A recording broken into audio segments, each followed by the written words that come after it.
This police officer 1000 Asha Hire for the ISUPK at the Black Expo Business Event here in Maywood, Illinois. I'm here with my sister right here, Ivy. How you doing? How you doing? I'm Ivy Jackson. All right, so I just want to ask you a couple questions. So with this being a Black Business Expo event, just take me a little bit of what you seeing around here with all the brothers and sisters, selling their merchandise. How you feel about this event right here? This event makes me feel like this is true Black excellence. This is about the Black community pulling each other up by their bootstraps. This is about camaraderie. You helping me, I'm helping you. She helping me, I'm helping her. This is about bringing our people together and doing some good for the community. If we don't stick together, who gonna stick? Nobody's coming to save us. We gotta save each other. With that being said, us and the ISUPK, we got an event coming up. It's called Black History in the Bible. You know what I'm saying? So we're gonna have this event. Yeah, my question for you is, do you know about Black history that's in the Bible? I know a little bit. I know a little bit, but I know more of things that wasn't right and where they said certain things and turned it from black to white. So I know a lot of history on that. I know, as far as, Jesus, them telling us he's white with blue eyes, but he's not. So many things that the Bible do teach that they've taken away from us. And they told us that this is a white thing and a soul of black. Right. So, man, that's excellent what you're saying. So, with that being said, this will be my last question, sister. So, with that being said, do you think Black people will be in a better situation or predicament if we knew that we were the people of the Bible? Most definitely, because you would know that you're a king and a queen, and we wouldn't be out here shaking our butts and dressing the way we dress, showing all our good. We absolutely would. But if I tell you you aren't nothing, you're going to start believing. If your parents tell you that, see, this is a generational thing. This ain't just by design. They sit in the boardroom to do this to us. And we falling right in the trap. The music, the rap. If I'm talking derogatory, how you gonna respect me? You're not. And you're gonna teach your children and your kids. How do you think racism come about? How do you think white people continue to have people that are their children and their children's children that hate black people? This is how. They was blood. So you don't teach your kids that they are kings and queens. You don't raise them up, you don't raise them up. And then we get what we get right now. Free fall. And until we get back to the basics, we're going to have a free fall. That's why we're having this event right here, so we can get back to who we are, get back to the basics. Hope to see you there, so nice to meet you again.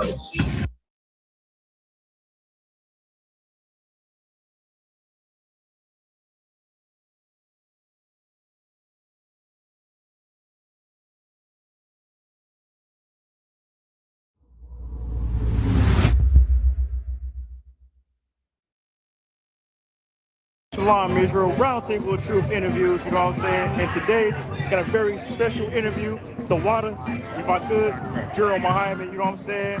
Bless us with his presence right now. So first off, I want to say, General, how you doing? Cook I'm outstanding, How are you doing? Kawakasa, I'm too wild, Good sir. to be here. Kawakasa. Can I do for you? Kawakasa. So first off, I just want to say, you can talk about the New York cookout, what we got going on? Listen, let me tell you something, man. So many years back when I was young in the truth, like I remember coming to a cookout in New York every year, brother. And I thank the Most High that this school is still here. We endured so much, so many attacks, so many vicious enemies with their hearts full of hate towards the Israelites, full of PK, and what Commanding General Ayana has built up. And yet here we are. So here we are again, brother, in Harlem, having the New York cookout, man, with so many brothers and sisters able to come here and enjoy not only food, not only drink, but something that is extremely delightful to be able to enjoy each other. Here in New York, we're able to be with one another. And there's nothing greater than that. There's nothing greater than one another. We come together every year in New York as well as other cities throughout the country now, but this was the first one. The New York cookout was the first cookout that the Israelite School of UPK ever had annually, and we're still having it today, and we're doing it for each other. You understand? Sir, and that's heavy. What goes to my point about I want to talk with you today about perseverance. Okay. Because that's something that Black people, Hispanics don't really have. We think we have a grasp of it. You know, I'm rich. I persevered through the hood. Now I can live in Beverly Hills. But it's something different with our brothers in the truth, and he stays in the hood, sir. If I could, if you could expound on about how to have perseverance and staying where you are. Okay, the problem with perseverance, right? Perseverance comes against human nature, right? Human nature, if I feel pain, I'm sorry. If I feel pain, I stop. Right? If I put my hand in fire and it hurts, I pull my hand out. If I'm hungry, I find some way to eat. Right?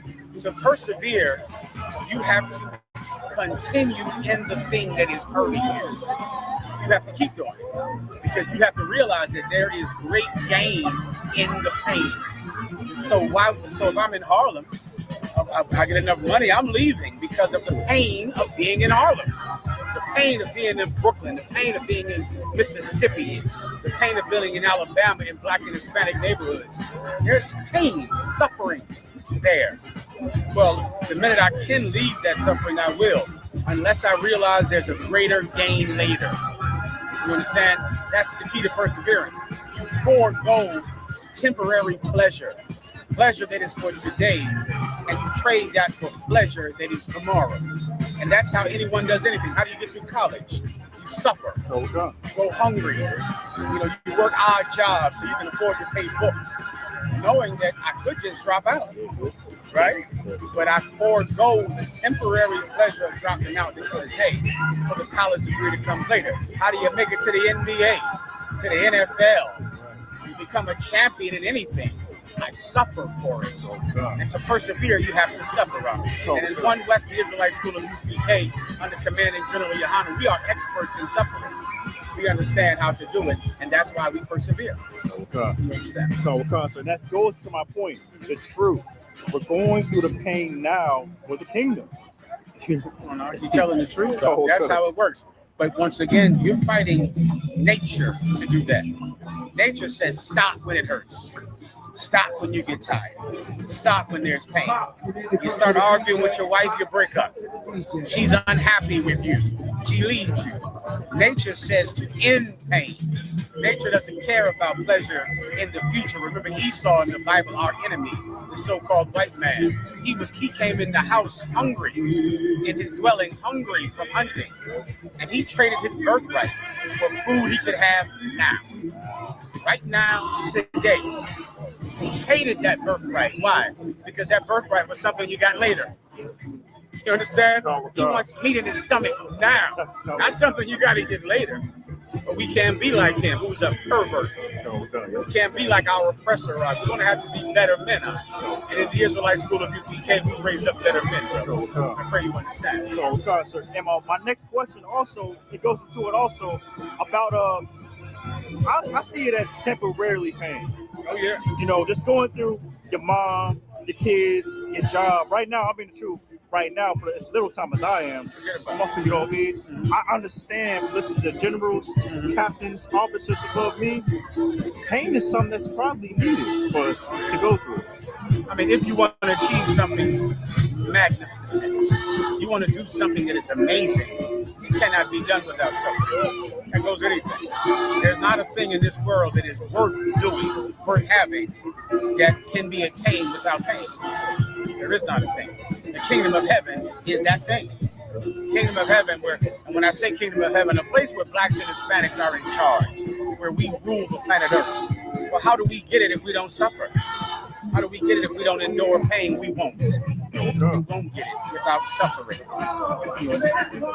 So if I may too, only with your grace, my next question, I just want to go into when you came into the truth. Okay. I don't know if you spoke about this. You know, I know your class. I watch all your classes about, you know, how you were in the past, but how it was when it finally clicked. Like, this is the truth.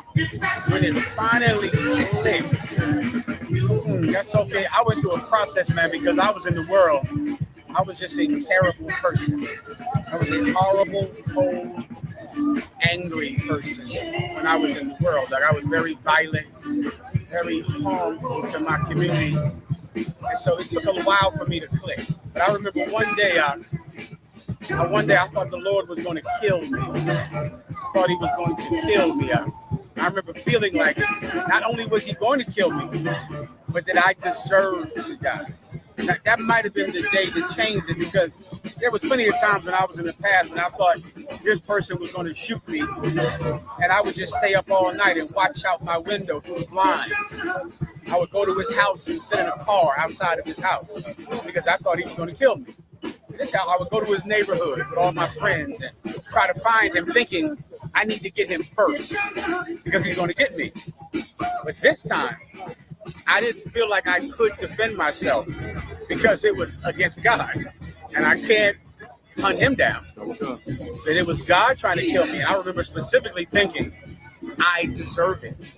This is not something I can stop with my aggression or my cunning. He was going to kill me, and there was nothing I could do to stop it, and I indeed should die for what I've done. And I believe that was the day that changed me.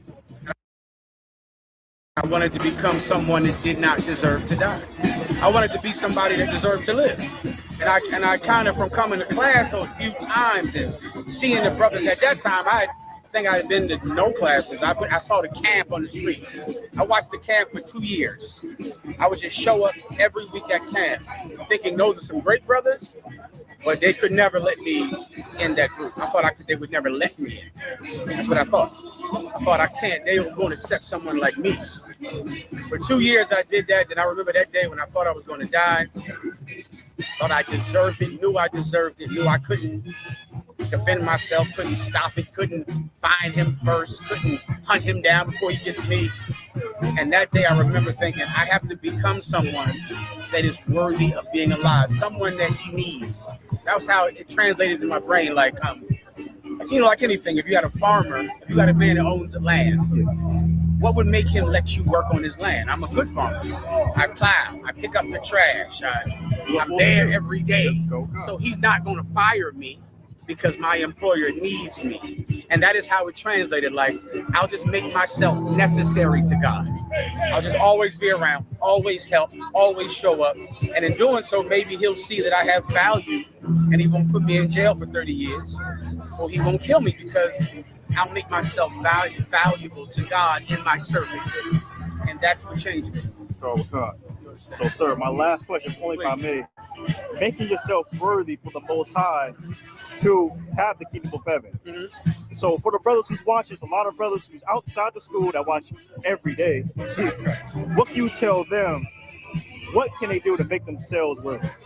You want to think about it not in a way that is magical. Think like any employer. That's it. And Jesus Christ gave those examples in the Bible about a husbandman and a farmer and the owner of land. You want God to need you.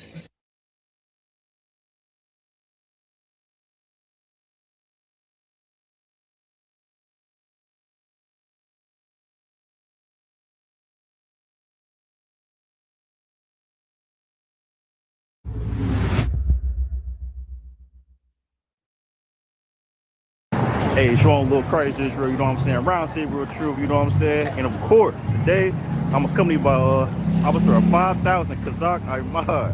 You know what I'm saying? I got the opportunity, I saw him, so I'm gonna go ahead and take it, you know what I'm saying? So first off, sir, you know what I'm saying? I just want to start off, you know what I'm saying, for brothers may not know, you was born in D.C.? No, I was not born in D.C. I was born in the Midwest, Illinois, you understand? Okay. Not too far from Chicago, you understand? And I ended up getting over this side of the country through Esau, some military, the white man's military. Mm-hmm. But I'm glad I'm where I am. You know, I'm from 1 West 125th Harlem, New York. That's really where I'm from. Because that's where we all from when you in the truth.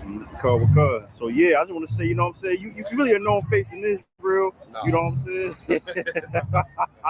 I'm trying to get like everybody else. Yeah, Captain O'Clock, Captain Zaria, you know, Captain Shock.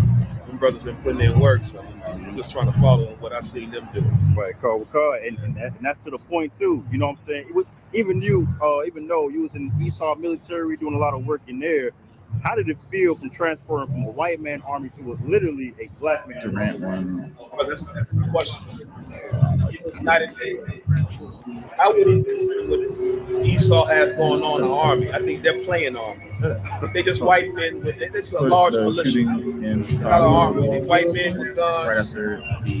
I came to the UPK, brother, the Lord's army. And I could see real discipline, real structure, real order, and most importantly, what I couldn't find in the white man's army, real brother. So it was night and day. I had to watch my back in Esau military.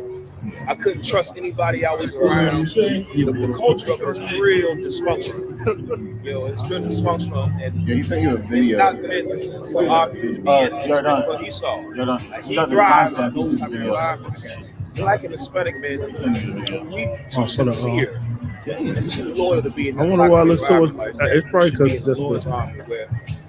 Now we're taken advantage of and looked at as weak because you have loyalty and brotherhood. So it's a night and day thing. What you're saying is, sir, is so heavy because in the white man's military, you got these little groups. They do weird stuff like fraternities. Yeah, exactly like fraternities, sir. So you got to shave your beard. Yeah. You got to do these little things. You know what I'm saying? They have an intercourse with all women in the barracks and all that. Yes, they are. And it brought to my mind because the UBK, you can never have a character like a white man ever. That's right. So everything we do, you know what I'm saying? We hold ourselves to a standard in the eyes of UBK. So I just want to say this. So there's a lot of brothers that's watching that's in the military UBK. Right. There's a lot of brothers. So ever since you was one of the church for Hebrew Academy. Right. You was there that day too. That's right. And I want to bring out too, all those comments like, y'all ain't gonna do this, y'all ain't gonna do that, y'all scared, y'all can do this for the white man. Yeah. Now, what would you say from having structure, how did it change your life? It changed my life drastically in every way. I think the way I even wake up in the morning is different. It's like I wake up in the morning with a sense of purpose. In the world, brother, I prayed I didn't wake up. That was my life in the world. I pray I didn't wake up, you know, and I look forward to every time I went to sleep because life was hell. And the truth, brother, I'm praying to wake up to get the day started and what else I can do for the day. And, you know, I have a purpose that's greater than myself, and that's helping and fixing my people, God's people. And so, brother, it has given me a sense of purpose unlike anything I've ever done in my life. And that's how I know it's the Lord's work. It's not anything that any man, you know, can boast. It's the Lord's work. And he gave the helm to Commander General Yohana. He's holding it down. Yahweh Ba'ashim, Yahweh Shah, Barakatah. General Muhammad. That's our protocol, you understand? Again, militant. You see that? Like, General came in, right. General on deck. Exactly. You understand it? That's what we do. So next question, I want to move toward this now. Okay, will you be in the army now in DC? The white man's army. The white man's army. That's right, no sweat. You know what I'm saying? So like now the white man's army is literally invading DC. That's right. So I just want to say, what's the experience going on? What's it like down there? So what it is it's a political theater. They're not really there to stop crime because DC doesn't have any worse of a crime problem than any major city. But Donald Trump now has to distract everybody from the fact that he's on the Jeffrey Epstein list as a pedophile and a frequent flyer on the Lolita Express to that island. So, you know, he has to go big to distract everybody. And one thing white people understand, and Donald Trump is very keen on this, is white people's hatred for blacks and Hispanics surpasses everything else.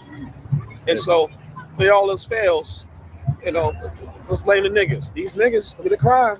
Look what these niggas is doing. Look what these Hispanics is doing. When really, the DC doesn't have a crime problem, again, worse than any other city. What they should do is send a National Guard to profile these white boys so they don't shoot up schools and churches. But they're not doing that because it's not about crime. It's not about law and order. It's about oppressing God's people. And so that's what's going on in D.C. They scared to go into the hoods. Yeah. You understand? They scared to go into the hoods. You'll see videos here and there where they'll be in little small little areas where we at, but they not really policing the hood. They're scared to go there. You know, so it's not about stopping crime at all. It's just it's a show, it's a distraction. Right, and also too, because you know, sadly, you got our people thinking we need these FBI agents, we need these CIA agents, we need everybody to clean up our streets. Right. But this is what happens when you vote for somebody who's not of our people. That's right. Or voting period. Right. You know what I'm saying? So like once again, sir, I want to bring up the fact that, you know what I'm saying, that people that our brothers, we don't understand what the hell is going on at all. At all, brother. You know, I know that you see that, so you could expound. Absolutely. When, like, if a brother could wake up, what should he do? Like, what should he see in his eyes if he can't realize already? That's an excellent question.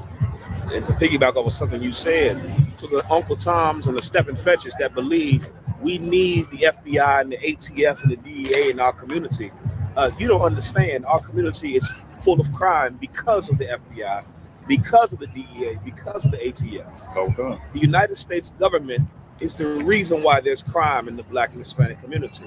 And the first thing a brother should wake up and realize is the white man is the devil. That's the first order of business. If he can just put that at the forefront of it, say, you know how Jewish people, they wear, it's called Teflon. Yeah, Jewish people, they wear them little boxes right here, the leather straps. Well, Blacks, Hispanics, and Native Americans should figuratively wear Teflon. You understand? I'm not telling y'all go be Jewish. Exactly. Don't twist what I'm saying. Don't do that. You understand? You should figuratively have a box like the Jewish people have, and in that box should be the white man is the devil. It should be at the forefront of everything you do, because it will dictate how you operate. You can't get high when you understand the white man put this here to make you weak and destroy your people. You can't sleep with prostitutes when you understand he thrives for crime. You can't murder your brother when you understand we have to join together and stand up against oppression. He wants us to hate each other. Right. Understanding the white man is the devil is the first step. It's the first thing. You can't even accept being an Israelite until you understand the white man is the devil. You understand? You got to separate from white Jesus, the religion. So that's the first order of business. The white man is the devil, man. And every Black and Hispanic Native American, you should say it once a day. It's like medicine. It's like a vitamin, a multivitamin. You know, so you wake up, take your multivitamin. You understand? Right after the multivitamin, the white man is the devil. All right, let's start the day off. Carl, you know, it's so crazy. When I came into the school as a young man, like brothers would tell me, I wake up every day, the white man is the devil the Bible speaks of. You know what I'm saying? But as I kept coming to class, coming to camp, now I'm teaching class. Now I got older. Now I'm saying, like, now I know why brothers say that. Exactly. Because if you go without one day knowing who your enemy is, you are going to be consumed. That's it. You know what I'm saying? If not by drugs, if not, you know what I'm saying, by getting unalive. That's right. White man's military, they're going to go to World War III. That's right. You know what I'm saying? So what you bring out is a heavy point. You know what I'm saying? Like, people got to understand who their enemy is. Right. And I just want to ask you, sir, from, you know what I'm saying, in the past, in the world, being with the enemy, you know what I'm saying? Obviously, or whatever, but now in the truth, what's your brothers how should brothers just understand of what's going on? Well, again, the white man's the devil. From there, you'll get understanding on everything else. The white man is the devil. His God is the devil. We should leave his God and find out who our God is, because his God has destroyed us. His religion has destroyed us. So we have to find out what is our culture, who is our God. And once you start there, the white man is the devil, you're on the right track. But you cannot start that path by trying to skip over the white man is the devil. You're going to end up in the wrong destination. Exactly. The first stepping stone to the right path is the white man is the devil. It's like once you step on that one, it's like, all right, I can see where I'm going now. You understand? I can see. And you can start stepping along the way. You know, oh, I'm an Israelite. Oh, I'm God's chosen people. Oh, God is black. Christ is black. Yeah, but all that is stepping stones after acknowledging he's the devil. Right. Like you said, you got to know who the enemy is, or you will be consumed. And there's a war being waged on our people, and we don't know it. So we're losing the war because we don't even know we at war. So that's the first step. Oh, God. So it's so heavy right now. Timmy, quick interview, you know what I'm saying? We at New York City right now. That's right. I got a little snippet. I'm gonna see this brother again, man. That's right. I'm gonna go a little deeper too. And if I may too, big shout out to Captain Zariak, Captain Sakar, Captain Shamawa Allah, Captain Katazar. That's right. You understand? The whole New York squad, all the officers, the troopers, the sisters. You understand? It's a beautiful thing we got going on out here, man. It's a beautiful thing where we can come together and there's no fighting, no arguing. You know, your woman ain't being raped, your children ain't being molested, ain't no shootings or stabbings. Like, this is the kingdom of heaven. It's a glimpse into what we are capable of and what we are going to build for our king to come rule over. So big shout out to Commander General Hano.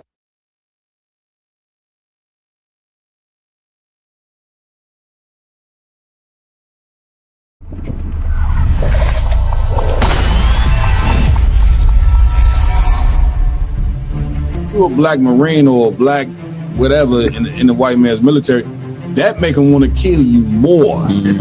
Like when they see the uniform on you, they get an extra disdain for you. You know what I'm saying? Because they don't understand why in the hell do you want to fight for them.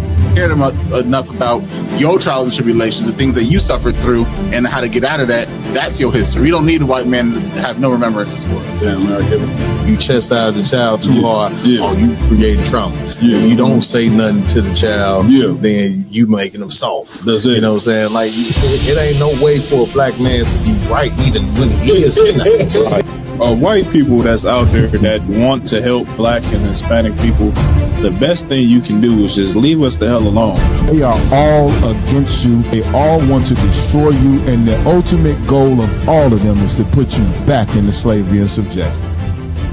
Real Nigga University in 5, 4, 3, 2. Let's get it. 1.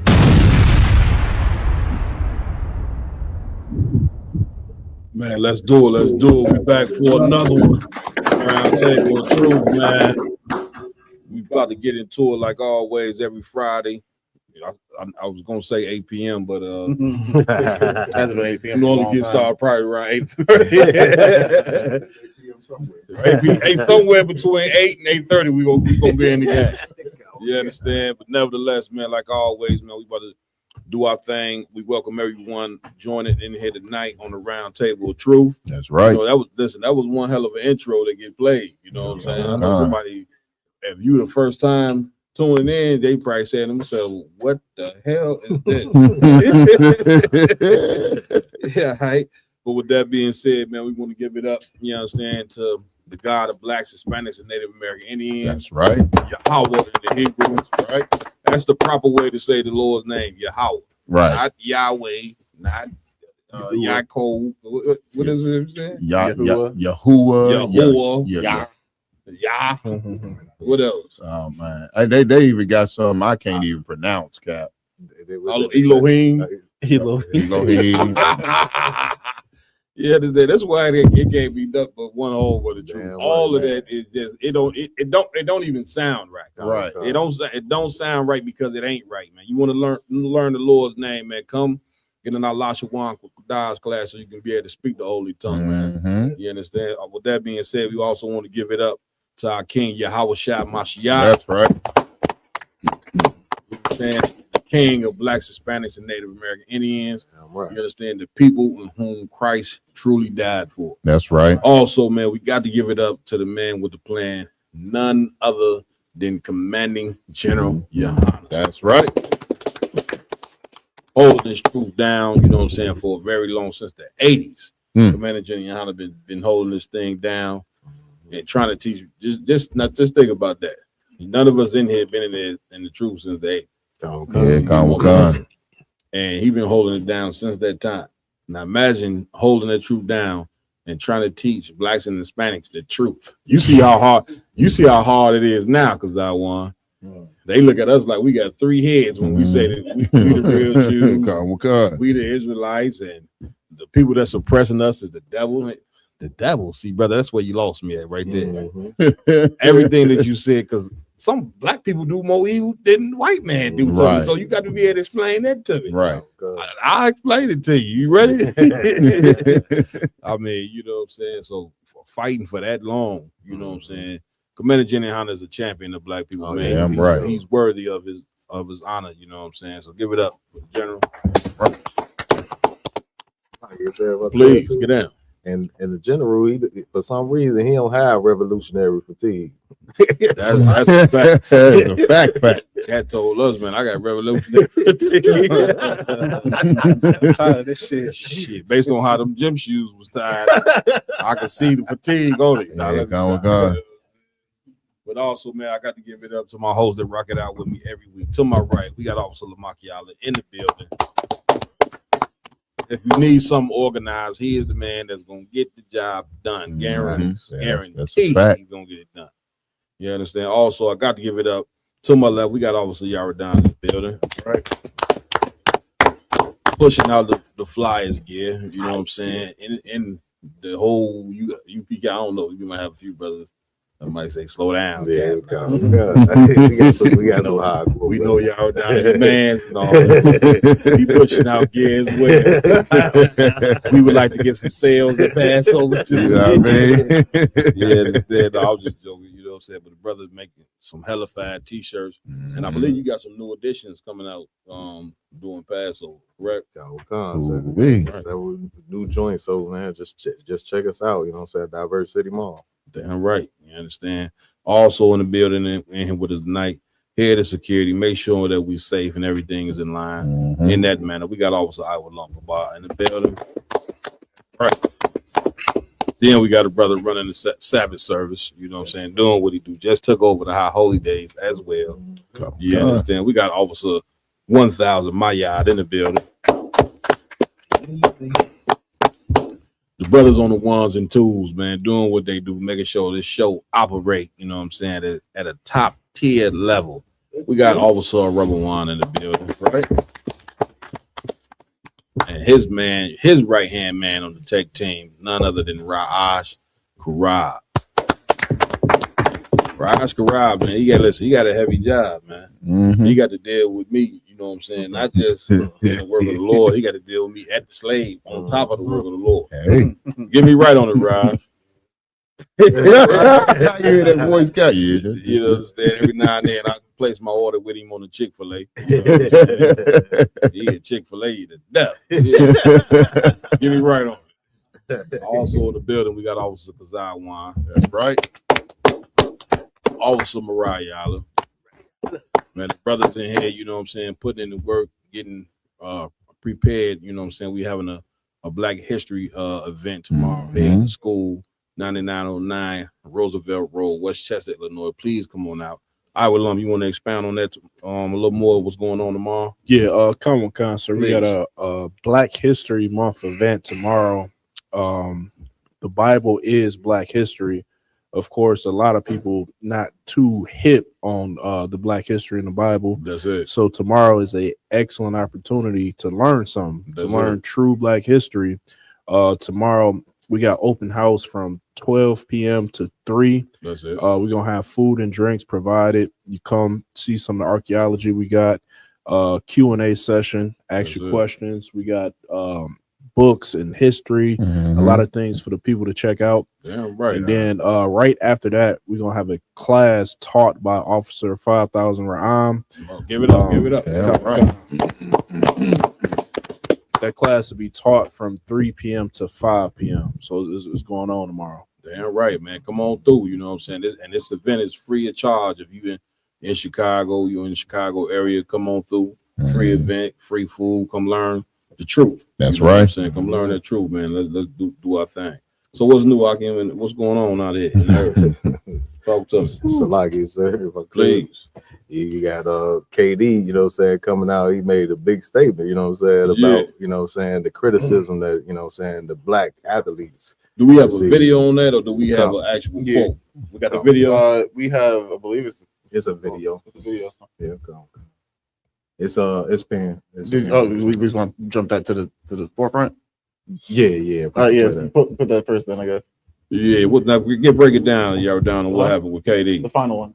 So KD, what KD is saying, like this been going on for a while. I don't want. Yeah. If you don't remember, like 80s basketball, you know what I'm saying, it was like, you know what I'm saying, always Boston versus the Lakers. You know what I'm saying? So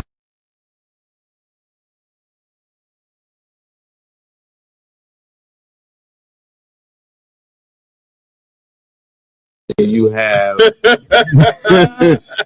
niggas. Rest of these, even though Paris and Dennis and Dennis Like, Johnson, they act like they right? They wouldn't be on the team, right? Paris and Dennis Johnson they was terrorized too, but you know they disregarded that.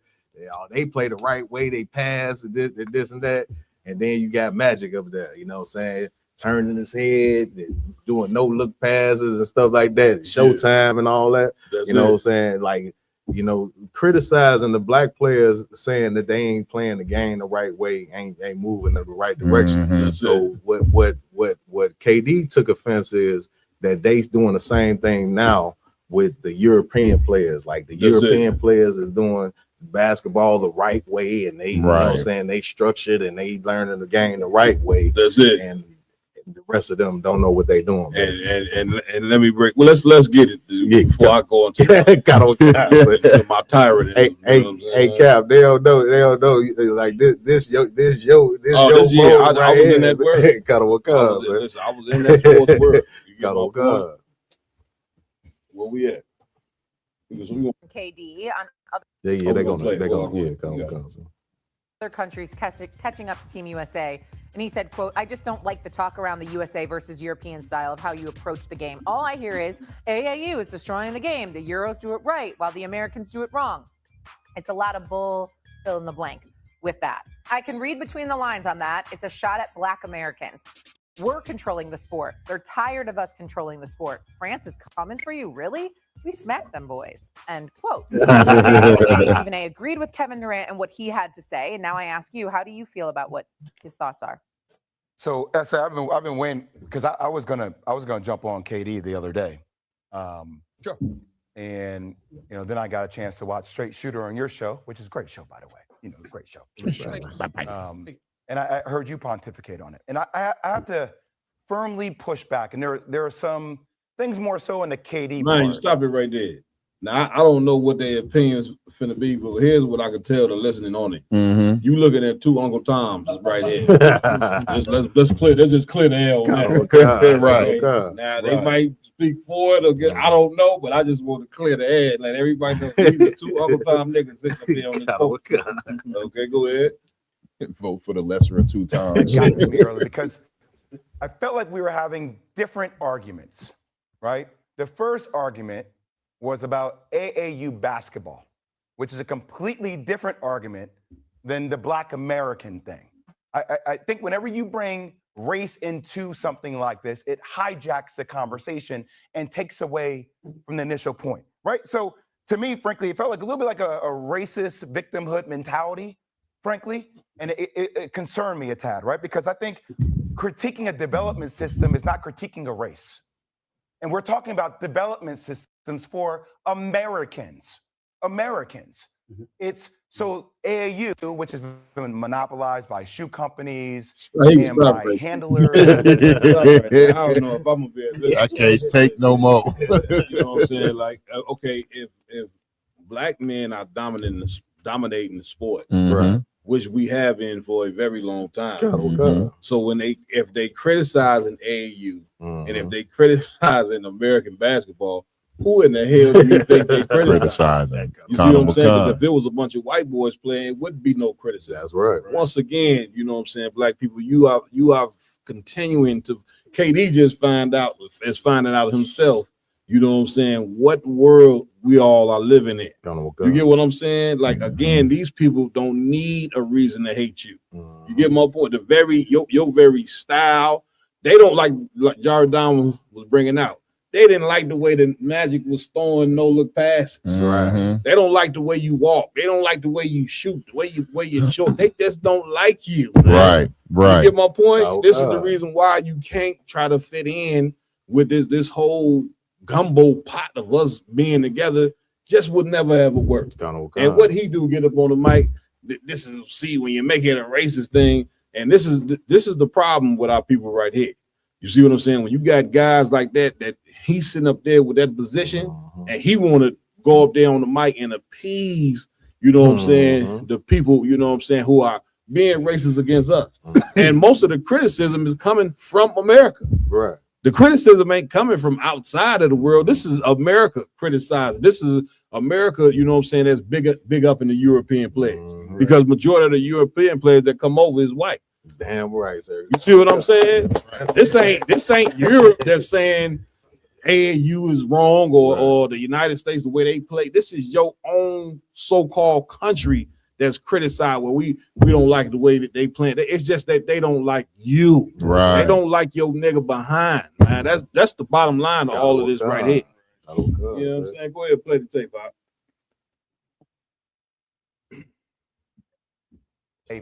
You know, institutions that try to make it where it extracts value, and I get that predominantly players in the NBA are African American, but there are also a lot of players in the NBA and around the country that are Caucasian and involved in the same developmental structure, right, of AAU basketball, compared to the likes of overseas where it's more institutionalized, where there's more structure. Go ahead. There's more focus on the basic fundamentals of the game. Now, the thing that really bothered me ultimately about the comment is that we've heard once again, his whole argument is racist. You hear what he just said? Over in Europe, they focusing on the basic fundamentals of the game. What you go ahead? Proving his point. KD point. That's it. You know what I'm saying? Like that, he's proven his point. Like this, once again, everybody who black ain't black. Right. You understand? Like this cat right here, you could just look at his face and just see, you know what I'm saying, the Uncle Tom that's just pouring out of him. Come on, Yaradon. If I could, so please. Even you mentioning his face is just like, what type of black man like cuts all the hair, all of it? Looks, come on, that look crazy. I want a lot. Yeah. Go ahead, IG. Bad Cap. I remember when he got into a motorcycle accident. I promise you, prior to him getting to that accident, he didn't have this accent on how you hear like his how he speak. I remember when I was a kid, I'm like, damn, where the fuck that voice come from? As soon as he couldn't play basketball no more, he said, I gotta kiss ass to get some money. That's it. I gotta turn white. That's it. You know what I'm saying? Like, go ahead, come on, So to Officer IG's point, when that brother got into that motorcycle accident, he was rebellious. You know what I mean? He was out here. He was out in the streets wilding out. Yeah. You know what I mean? He was ghetto as hell. Now all of a sudden, it's about the fundamentals. On the court, he was, you know what I mean, Showtime on the court. The brother had skills. You know what I'm saying? It wasn't about the fundamental, because he gonna say over here they focus on athleticism, and in Europe they focus on fundamentals. Nigga, your whole career was athleticism until you messed up wilding out as being a YN. Once again, he's proved. Listen, I coached basketball 15, 20 years. Everybody on the youth level is teaching the kids fundamentals. It's the fact of it is that white players play different, you know what I'm saying, than what we play. You know, now, of course, we have a little more athleticism, but here's what you got to remember when it comes to sports. Lamont, you played as well. Brother, you have to be extremely intelligent to play sports. You understand that Michael Jordan he can fly in the air, all that's cool, but you have to have, you know what I'm saying, the mental fortitude to be, and right or wrong, you have to be ultra intelligent to play a sport. You know what I'm saying? You got to know how to, you know, what temperature to put on a certain pass, and you got to be able to run plays. And again, it ain't got nothing to do with European focuses on fundamentals. It got everything to do with it. Like KD said, they are tired of seeing you dominate this goddamn sport. That's exactly what this is. This is the reason why, you know what I'm saying, we should have our own league anyway. That's right. You get my point? So we can go fill up the stands with nothing but black people in the stands, and brothers can get out there and play and have black coaches and black owners. This proves that you still in slavery. Right. This right here proves that you still in slavery. Sports is the perfect example to prove that you still in slavery, because who is getting paid off of our athleticism and off of us entertaining on the court? All the owners in the NBA is white. Damn, they're all of them. And if they're all white, now these is the two sports that generate the most money. Why do they generate the most money? Because we own the field. Hey, so like I said, to your point, at one point we basically did have our own league. It was called the ABA. Yep. Everybody forgot about it was called the American Basketball League. Mhm. And the so-called white people had the NBA. Mhm. That was as vanilla as it got. I believe you got to fact check it. I believe even the white dude owned the ABA though. He did. That's what I say. Yeah. He owned the ABA. Yeah. But black people majority played in the ABA. Right. That's where we got like Dr. J and Right. and Right. Kareem and you know what I mean. All of them cats, they were in the ABA. There's no doubt. But the ABA, because of the athleticism and the excitement of the game, there you was go. getting more attention Exactly. than the NBA. Exactly. That's a where great they point. focus on the fundamentals and 3-point shots. That's and a bunch of layups. That's it. You know what I'm They saying? hate the fact that black men that we got flavor. Like they want us to move like they move. Like they move like robots. They don't. White people don't. White people, you just don't have the flavor. You know what I'm saying? You get what I'm saying? Like that. God damn. Like we can't even be us in this place. Nope. You got to try to confine. And when you look at this cat here, you looking at somebody that has conformed himself to try to be white. Look at his face right now. That's a brother right there. You know what I'm saying? Probably grew up in poverty and everything. And he said, the way I'm gonna make it in this world is shave all my face, because of course your black man wearing the beard is intimidating in itself. You get my point? Like they tell us all the time, you're very intimidating just for living. Right. You ain't even got to be doing that. We have a conversation. Yeah. I just walk up to us and you guys are real scary. We just talking to each other. Smiling, laughing. You know what I mean? Man, come on, Lamont. This is basically the same exact thing about the whole Super Bowl halftime show. Yeah. You understand? When they say it's about American this or American that, they're saying this is about white America. That's it. You understand? That's why they say American. Right. You understand? Because to them, America is fundamentally theirs. There you go. So that's why they got to keep saying the word American, because that means white people culture. That's it. That's all they want. That's it. You know what I'm saying? Like again, they trying to fit us. You black and brown people, you don't fit in America. You know what I'm saying? Like this here just never gonna work. The Lord about to get ready to take you up out of here anyway. You see what I'm saying? Because you are people that are just more blessed than every other people on the face of the earth. You get my point? They try to compare you to Africans until the team, the same USA team went over there and beat Nigeria by 40-50 points. Right. You get my point? There, somebody make excuse. Well, they ain't got the coaches over there. They ain't got the courts. They shooting. I don't give a damn what they got. Right. You get my point? I mean, god damn, this ain't gonna work. Go ahead, y'all done. You gotta work out, sir. And to add another layer, it's like, okay, so KD is saying too, also, like they criticizing black players like for basically destroying the All-Star game. You know what I'm saying? The different things of that nature, because they don't come out there and play with no enthusiasm, they say. You know what I'm saying? Which, you know what I'm saying, like his point was, you know what I'm saying, that they not coming to Luka and Jokic and all these European players and approaching them with the same, you know what I'm saying, with the same criticism. Yeah. You know what I'm saying? Like they not saying that they doing it as well. Like they out there last days, they do everything in the right fashion. There you go. And that's what the brother is trying to bring to the forefront. When the All-Star game wouldn't be the All-Star game if you ain't have black players. There wouldn't be no dunk contest and all these extra things that's added to it. Like, who wants to see somebody go, you know what I'm saying, that do a straight, you know what I'm saying, dunk in the basket, you know what I'm saying? Like, none of this would have even been what it came out to be besides black flavor. You know what I'm saying? That's it. Go ahead.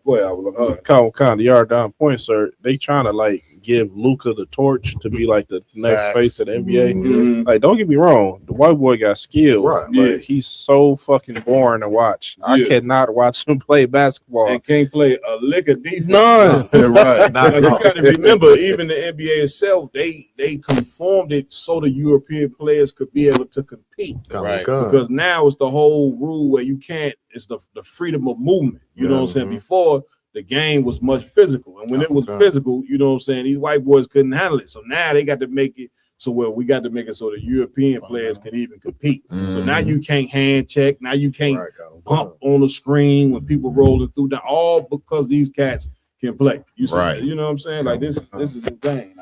Finish playing the rest of the. Go ahead, Ramon.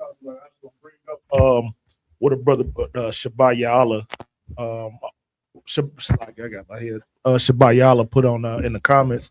He brought up a good point. He said, "I ain't never heard hockey players say, we need to learn fundamentals. You know what I'm saying, from black people." Yeah. And then this second part of it was so heavy. He said, "Why do we gotta get fundamentals from people we dominate?" Right. Like, who cares about, Damn who right. cares about the fundamentals when we dominating the sport? You know what I'm saying? That's it. Like Sluggy, if I may, like the brother was just bringing out, like nobody want to watch Luka play basketball. Right. Nobody want to watch Jokic play basketball. Those are the boringest players you ever. You want to watch somebody high flying, dunk, the thoughts, the seasoning of the league, right. So That's it. you know what I'm saying. So I just thought this was heavy with the brother brought out. I wanted to bring it out. Yeah, and you listen. You can't make it into the NBA unless you master fundamentals. Okay. Your most point. Once again, it's just the fact that we play with a little bit. We play with flavor that they don't have, and because they don't have that flavor that we have, brother, they hate you. You do not fit into this world, black people. You know what I'm saying? We got to create our own world, and it starts with us. You know what I'm saying? Taking on the culture. You know what I'm saying, that the Lord wants us to have, and that's these laws, statutes, and commandments. You know what I'm saying? And listen, one day, I'm coming to you, my out. One day we'll wake up and we won't have to worry about criticism. I mean, every little thing that we do, you know what I'm saying, just has to be criticized. You understand? And you got to be able to you just got to take it as a black man. You got to take this criticism while they making money off of you. Right. Because while they talking about these cats that ain't got fundamentals, they making a ton of cash off the NBA. You see what I'm saying? Go ahead, boy. Hey, it's like you said, the last time I checked, you know what I'm saying? You learn the fundamentals, right? Then you master the fundamentals, right? Then you're supposed to go on to advanced techniques to master your craft completely. That's it. If I'm not mistaken, that's any sport, anything business, martial arts, basketball, football, hell, ice skating, roller skating. You know what I'm saying? No matter what, you master the fundamentals of anything. That's just the basic techniques. And then if you really want to excel and be a master of your craft, you have to have advanced techniques. That's it. So what's all this fundamentals talk? Right. You know what I'm saying? Like you said, I remember being in third grade, trying to learn how to cross over the ball under my legs, and everybody, kick your foot all the way up and bounce it, trying to get the rhythm of it.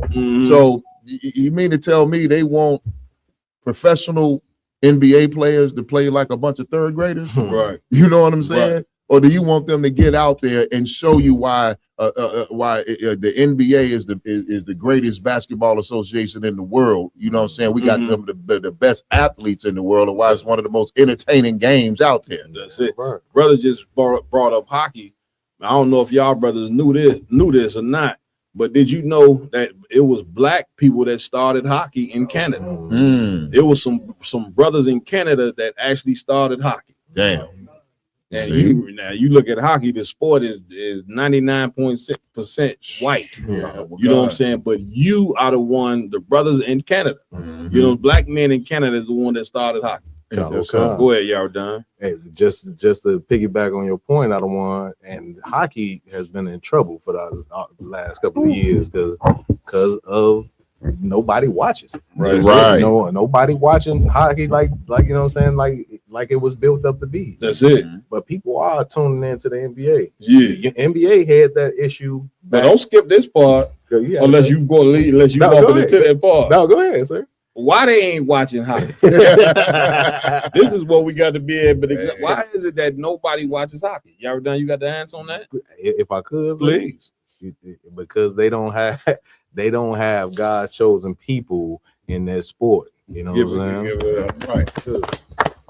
You understand, Lamar? If I may, Please. this reminds me of what you're talking about. Reminds me of course, none of us really watch it, but the figure skating or whatever the case may be. Yeah. In the Olympics this year, there was some white boy that now he did a backflip during his routine, right? Yeah. And they saying, "Oh, it's amazing, he's the first to ever do it." Yeah. But back in the day, it was actually a black sister that did it. They stopped. And they banned that move, made it illegal for them to do it. That's it. Because no other white person could do it.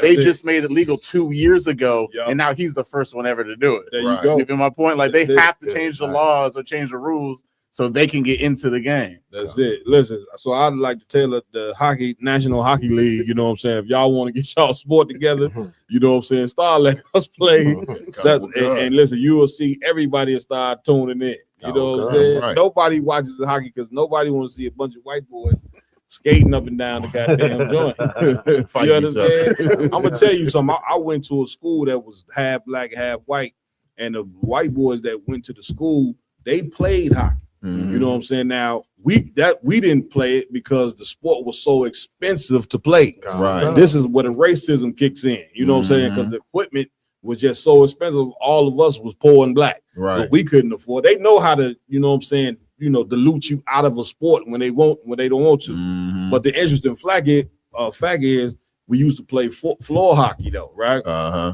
So the white boys who played on the hockey, they would come show all the black kids how to shoot the goals and how to flip it. Man, brother, do you know we end up being better than them doing the floor hockey?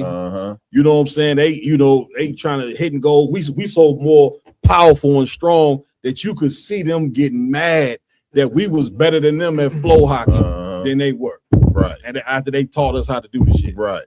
What I'm telling you is straight up a factual. You understand? Oh God. Cap, and that's the fundamental fear of white people. Yeah. That is the fundamental fear that whatever they do that they're good at, once we learn how to do it, whether we learn on our own or whether they teach us, that we are going to pass them by light years. That's it. Once they can master it, but once we master it, come on, we're gonna be light years ahead of them and lead them in the dust. And no, there'll be a afterthought if we get our hands on everything. Let's play a little bit more of this tape, and then we're gonna move on. American players talk about Michael Jordan, Larry Bird. 2015, Kobe Bryant literally said European players are taught how to play the game the right way. They grow up learning fundamentals, spacing, footwork, and how to read the floor. In the US, we teach athleticism first. Over there, they teach skill and IQ first. Now, to me, Kobe never framed this as a racial or predominantly black thing. He framed this as, or he never said European players were better. He was just saying the way they developed was different. And I felt like when KD sometimes goes off on these rants, it doesn't mean that he's fully wrong, but when you just engage it that way, it sounds a little bit reckless. And it also feels as if it can just polarize a statement to a country where we're all in the middle of Black History Month, like Morgan Freeman always has said. And man, like Black history should never be minimized to a month. Let me tell you something else about this cat that's up here talking. I got to go with IG, you know what I'm saying? Did he right, IG? Do we got it? Oh, he got that buzz. Get one side of my head. More and more he talking, I'm looking at him.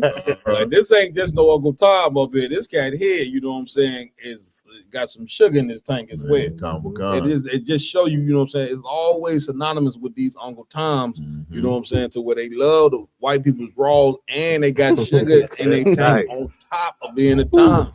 It's just like a combination. Come on, Ron One. No, I was gonna say, yeah, so I can let the brother know that the brother on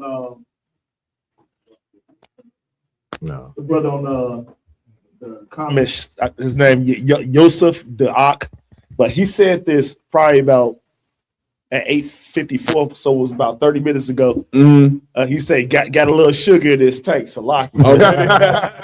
Get a brother ahead. It took me a minute to fully examine him, you know. Go ahead, finish playing that. You something else you want to say? Oh, no, go ahead, finish playing the joint. TBN say to you. Well, first of all, I see. disagree with you on a couple of points, Okay. and I'll get into that for a second. But first order of business, that you're my brother and you're a highly intelligent brother, and you make sense every time you open your mouth. So listen, we ain't nothing to be offended by. You disagree with me, I'm gonna win either way, because either I'm gonna be right or I'm gonna be right, or I'm gonna be educated. I'm gonna be right or I'm gonna get educated. So I'm not losing either way. So we're good. So let's get that out the way first. Always. Secondly, let me say the thing that I think you're missing. I don't think it's appropriate to call KD reckless with this comment. And I think that it's important to point out that while you talk about victimhood when it comes to racism, right? There is a history that shows Black people have been victimized by racism. Yes. Not in every single case, not always or anything like that. But the fact of the matter is that's a reality. So when people sit up there and say, oh, you're coming across as a victim, well, damn it, that's because black folks have been victims of that. And God we live damn, in a society. stop. Right. Get me right on it, guy. I didn't expect him to take this thing. Hey, Come Hey, on. Cap, man, I was a little more upset with Jay Will today because he made me, you know what I'm saying, agree with Stephen A. Agree with Stephen A. You thought you never had to do that. Good. Nah, go ahead, RJ. I don't mean it like ruin this moment, but Go ahead. Stephen A. He's a intelligent coon. Like he gonna coon 85% of the time, and then 15% of the time he gonna give you some truth. I'm down with the people type shit. He don't want to totally lose his black card. Jason Williams, he can totally lost his black card. Oh yeah, like Jason Williams is the cat that when Master House is burning, you know what I'm saying, he going to go get the bucket of water and go throw that on the master, even though the master walking away. Right. The white man like, man, that house burning, ain't nothing we could do. No.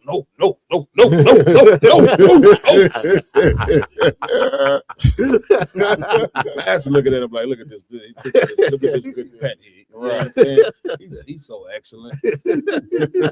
Like even when he played with Duke, he's the cat that's out there, you know what I'm saying, running to save the ball, IG, jumping in the stand, about to break his goddamn neck, playing for Duke University. Coach K. You understand? I mean, good night. Go ahead for this play. Go ahead, Rowan. Brother, of course, y'all probably know already. His brother got a full-out Nuka Amnesia white woman. Oh, I know. Oh, yeah. I'd be surprised if he did. Man, his fiance might have said. Man, if you was to bring a sister to him, man, he'd vomit. I mean, go get the fine sister in out the hood. You know what I'm saying? Beautiful. Right. You know how the sisters got the shape and delivered to him. Man, that nigga vomit. You hear me? He'll be like, no, don't make me do this. Go ahead and play it. Huh? Damn. Particular where people would like to erase that reality. It doesn't get erased. It's a part of history. Just like any other group of people have their history, you can't go to the Jewish community and tell them to forget the Holocaust. You can't tell them to forget stuff that they've endured and they experienced and they suffered from and the iniquities that they were exposed to and they had to endure. Don't come to black people with that. So let's get that out the way. To get to Kevin Durant specifically, Kevin Durant, with all of those superlatives and whatever, Jay, he was talking about the narrative. He wasn't refuting what Kobe had highlighted in terms of European basketball and what they focused on compared to what was transpiring in America and what have you. In my estimation, he was pointing to the narrative. That, if you remember, just weeks earlier, he had talked about, and he brought up Luka Doncic, and he brought up Nikola Jokic. And he said, y'all get on us all the time about our lack of effort for All-Star Weekend. You never bring them up. Have you seen them play in All-Star Weekend? They don't care at all. Nobody had thought about that. We were saying NBA All-Stars, but we were really looking at the LeBrons and KDs and other people. So as a person that has won championships, that has won MVPs, that has won scoring titles, that's a four-time Olympic gold medalist, he is sitting there with intimate experiences of dealing with the narratives that are thrown in his direction and that of his contemporaries. And he is compartmentalizing. Yo, this is what we're experiencing. When y'all ask these questions, y'all come to us. You're not coming to the other all-stars who are lackadaisical on the court, who haven't put forth that much effort. I'm just saying that when he pointed to the narrative, I thought that he made a very salient point because it was true, and it is true, that when we talk about players, we're usually talking about them. And that's a fact. But why is it? If I could, please. Hey, I hate to clap it up for Stephen A. Smith. Hey, what he's bringing out, Cat, because I was reading an article earlier. You know what I mean? You know, the new, I don't want to call it black code, you know what I mean? But the new thing that they do when we get into these high positions and we get that money and we're in front of the camera and we're famous, you know what I'm saying? This is the new thing that they say, oh, they're lazy. They're lackadaisical. They don't put in any effort. It's a sister, she was on a Netflix series, right? I didn't see it. I just saw the article about it. This sister, she, out of 20, 30,000 contestants, she won to be part of this new female pop group over in Europe. The sister just announced that she taking a hiatus from the group because of all of the death threats and all of the comments being made. The main thing they're saying about, oh, she's the laziest one in the group. When she got sick on the show, they said, oh, she just being lazy. She's not putting in any effort. Then the black girl from the Spice Girls, tried to encourage her. And it's another one from the Pussycat Dolls. They said, oh, we went through the same thing. You know what I mean? So that whole black athletes doing the all-star season of lazy, lackadaisical. You know what the white man's definition for the word nigga is, right? Lazy. You know what I'm saying? So that's their politically correct way of saying, look at these niggas right here. After he came up with called you niggas and came up with the definition lazy, as you working on the cotton fields, building in the greatest empire on the face of the God. Yeah, look at the hypocrisy in that. Again, black man, you're not ever gonna get the love, you know what I'm saying, from this place, you know what I'm saying, because you wasn't meant for this. Damn right. You wasn't meant to get love from America. They gonna always hate you forever. And knowing that, man, that's why you got to focus on loving each other. Damn right. This is why you should not be trying to focus on loving everybody when you see the hate that you get from everybody. That should make you want to love your own and love yourself. I want to hear Jay Williams' response, and then we can move on. Well, because it turns into a battle between Kevin Durant and Luka Doncic and Nikola Jokic when obviously because there's Wemby. I thought I just answered that. I thought I just answered. He's saying that when y'all come with this cynicism and this skepticism, it is aimed at the black American players. That's what he's saying. Y'all are coming at us with it. You ain't coming at the others. You look at cats from Europe, whether it's Jokic or Luka or it's Wembanyama today, it's Embiid, it's anybody. He said, you're looking at us differently. That's what he's pointing to. And I thought he had a point when he said that. I don't think that can be denied. But in my opinion, he's looking at that comment. It's not about black Americans. It's about stylistic. It's about, and that's my point, Stephen A. I hear where you're trying to go with it. My point is, it felt like it was misconstrued. It's more about systems in place and how people felt those systems led to quality of players and the way the game was taught. It had nothing to do about race. Well, that's very stupid when basketball is an American sport. God. You know what I'm saying? So you talking about the ways that, then you should blame the coaches then. You see, you shouldn't blame the actual players. You should be blaming the AAU system in itself, not the players. Right. You know, but again, this cat right here, he hate himself. He hate his own people, man. This cat got a full out mental illness that a ton of our people did. Where we going next, Aki?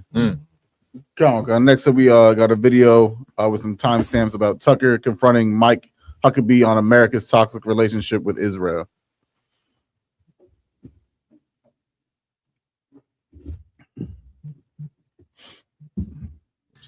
I want to get to as I said at the outset, I said something awful that I regret that my wife barked at me about. I lashed out at Christian Zionists and evangelicals, and I just want to say again that I'm sorry. I've always liked them because they're pro-life and they're also really nice people. So for the third time, I'm sorry that I said that. I think part of my problem was I don't understand the theology, and you are not a fake Baptist minister. You're an actual minister. You had a church for many years. You're an actual theologian. So, and I mean this with sincerity, I hear people say, those who bless Israel will be blessed. I know it's a reference to Genesis. I don't understand the connection between that concept and modern Israel and the geopolitical world. And so I'm going to stand back and ask let's first define, because, from my days as a debater in high school and college, one of the things I knew, you didn't start the debate till you defined the terms. Amen. Let's define the terms. Thank you. What is a Christian Zionist? What does that mean to you? What does it mean? I don't know. It's the people who call me a Nazi for asking what Israel means. I mean, that's kind of I don't even know. But here's the point. If you say a Christian Zionist is a person who has a brain virus and is guilty of heresy, that's a pretty big charge. I know. I shouldn't have made it. I made it out of anger and ignorance. So, and I'm Christian, I think we can agree, as somebody who follows Jesus Christ, exactly, has a personal relationship with Jesus Christ, believes in his death, burial, resurrection, has repented of one's sins, and have accepted him as one Savior. Would that be fair? Amen. Christian, define that. Zionist. A Zionist simply means a person who believes that the Jewish people have a right to have a homeland where they have security and safety. Did you believe that the Jews have a right to live in Israel? Do you believe that Jews have a right to live in Israel? That would be a Zionist. That's all a Zionist is. I It's have not a anything- million questions about what all of those terms mean. Yeah. But conceptually, I wish Israel no harm. I don't want to see. I'm Like, very you to have cover right there, like, place where like this devil, you know what I'm saying? He don't really want to. He's trying to not offend him. You understand? Oh, Because God. this devil knows, that okay, the white people who claiming to be Jews, he ain't doing it like how we would do it. Right. This devil who doing the interview, he know that these Zionists have no business over there in that land. That's why he's trying to, you know what I'm saying, avoid it Dance without around it. saying it. You know what I'm Right. saying? And this is what the UPK been telling you since 1969, that white people that's claimed to be Jewish people, man, they ain't no more than a Jew than a damn tiger is a Jew. You Right. understand? Like these people are walking around with a stolen identity, brothers and sisters. You understand? Like the real Jews was kicked out of that land in 70 AD and ain't been in that land since. Right. A ton of the Jews was taken in captivity by the Roman Empire, but the rest of them ran into Africa. That's what you don't understand. According to Babylon and Timbuktu, millions ran into Africa, running from Roman persecution. Right. Now, why did they run into Africa? Trying to hide amongst the dark-skinned people, you know what I'm saying, that's dark like them, but wasn't them. Right. And those people who ran into Africa are your ancestors. That's what you don't understand. And the Lord said this in the Bible: there's nothing hid that will not be revealed. And now us being in the last days, you see it's a ton of things going on the earth. The conflict in the Middle East, the Epstein's files is coming out. You know what I'm saying? But guess what else is also being revealed? That you so-called Negroes in America are the real Jews that That's the Bible right. speaks That's of. right. It's damn near under Bible. Listen, you didn't try every identity in the world. Right. You see what I'm saying? You didn't try to be everything but what the Lord made you to be. And it says it has not worked. And when I say the real Jews, not just so-called Negroes, but I'm talking about all 12 tribes. Right. The Bible also then came back and said that our fathers inherited lies, talking about so-called white people. You know what I'm saying? Running around calling them. It's one thing for them to strip our identity, but they did the ultimate evil by going and claiming to be the people who you are. Right. You know what I'm saying? And the Lord listen, you go in the book of Revelation, the book of Revelations is basically a death sentence for America.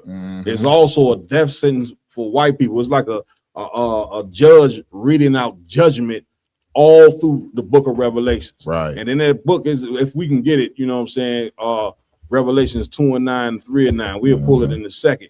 But I just wanted you to say that. You know what I mean? Anybody else? Go ahead, play it. They can live in Let security? me add, so I saw this recently in an extremely telling exchange between the lieutenant governor of Texas, who I know and I've always liked, and a woman I don't know, never met, who's on the Religious Liberty Commission or something. And she said, I'm a Catholic, but I'm not a Zionist. And they had this ferocious exchange. And he kept saying, and everyone on the panel seemed to keep saying, you have to believe in Israel's right to exist.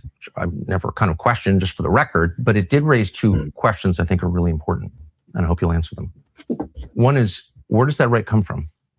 It comes from right there. Damn. Give me right on it. God. IG? Man, he want to call these motherfuckers out so bad, and he is doing it in such a pacifist way. Yeah. Like going at him, but it's like real subtle. That's it. He doing this. He doing a genius job. Man, listen. You hear what he just asked him? Y'all got to pay attention to this. You got this, brothers and sisters. You cannot drop the ball. You got to focus in on this. He said all that and then said, well, where does this right come from? Now he's asking them this because he know that these people don't belong in that land. Right. He don't know. He knows that these people who are claiming to be the Jews are not the Jews. Yes, right. That's why he's saying, where does this right come from? Right. Like he's being so roundabout with like how he's speaking to him, because like once you get too blunt and forth with about how you say your words, that's when you start getting hit with the anti-Semitism and defamation and shit like that. Yep. Then he'll get fined and sued, and then you have the entire nation coming after your finances, your credibility, your podcast, and all that. He has to go the roundabout way because he's too scared to lose the power he's already built, because they'll take it away right off the jump. Man, do this cat still got a job? Because you know, normally when they do this right here, even white people, when they get to questioning Jewish people, you know what I'm saying, on this lie, you know what I'm saying, you know, they end up either dead or, you know what I'm saying, fired.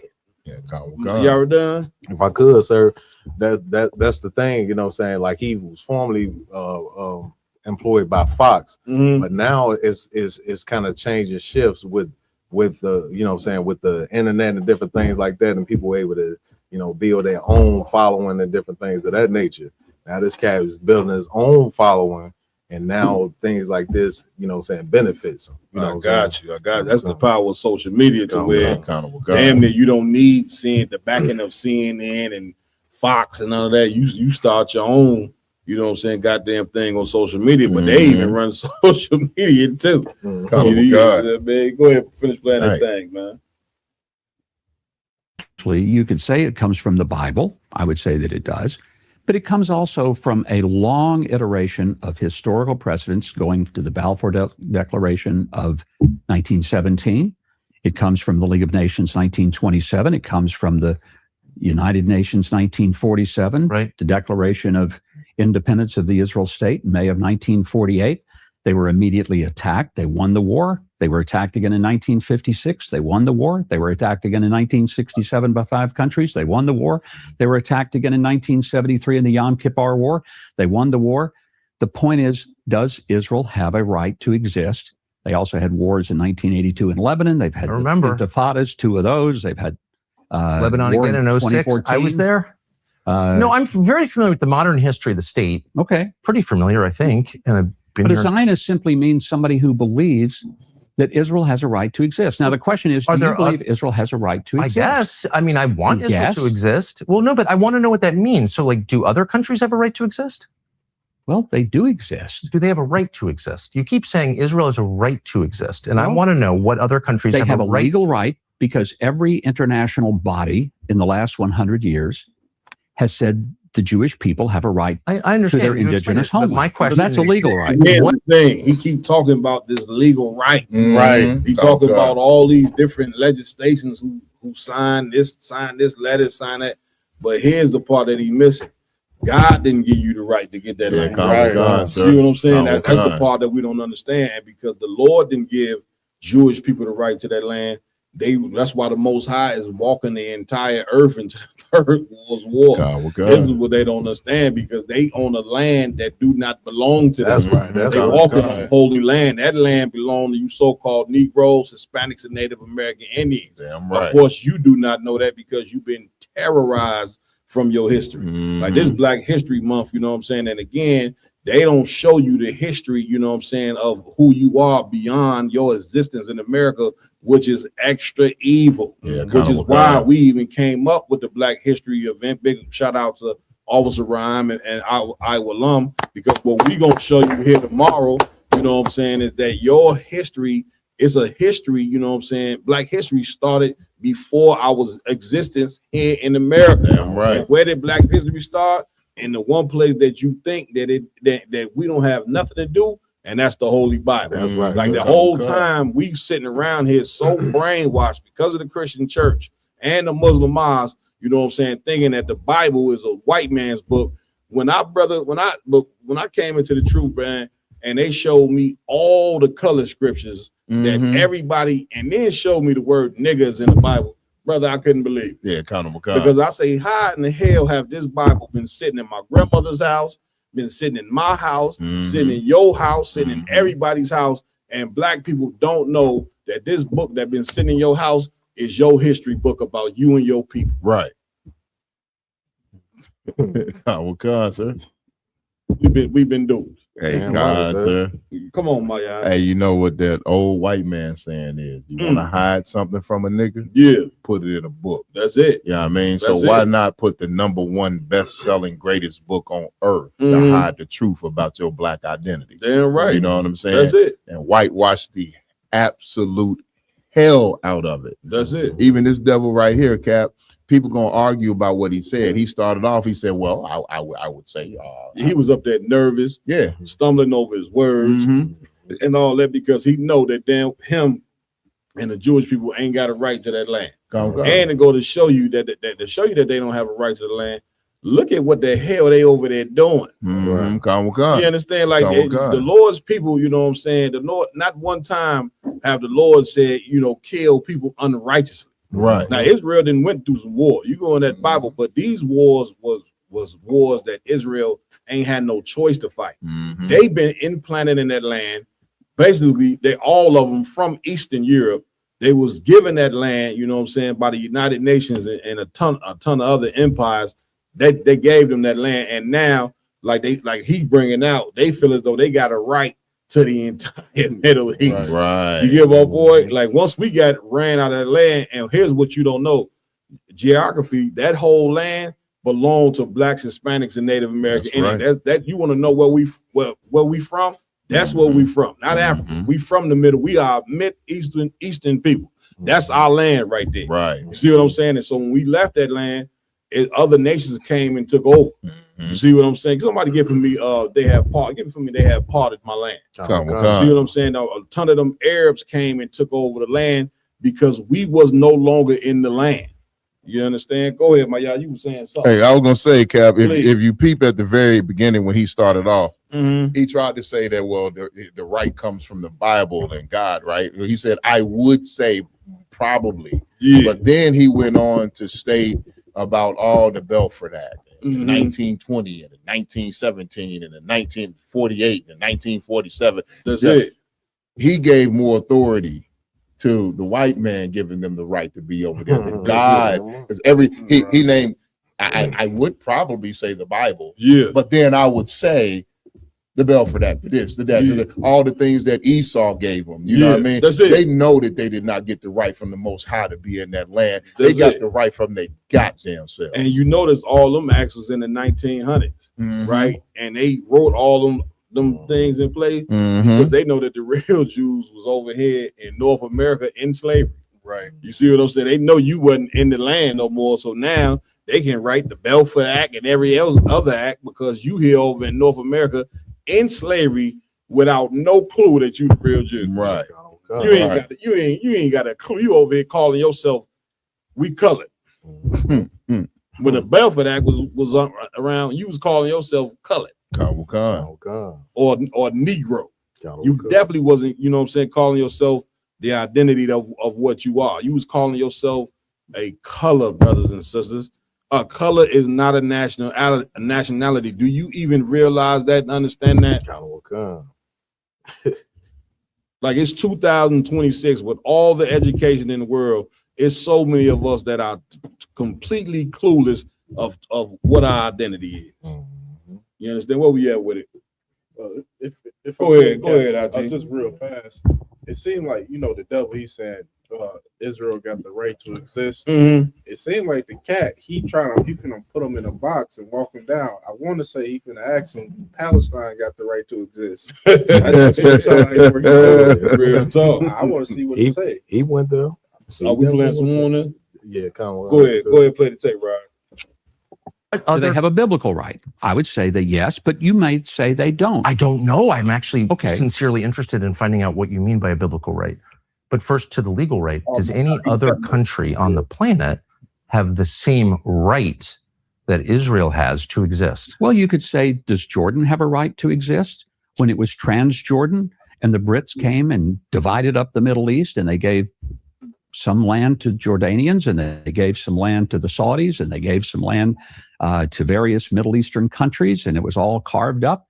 And the French gave Lebanon its right to exist. Do they have a right to exist? Do they? Well, why not? Okay. So that's my. So every country. Does the U.S. have a right to exist? I'm asking you. Okay, and I'm telling you, I think the U.S. has a right to exist. Okay. We came here, but we came there. We're in Israel now talking.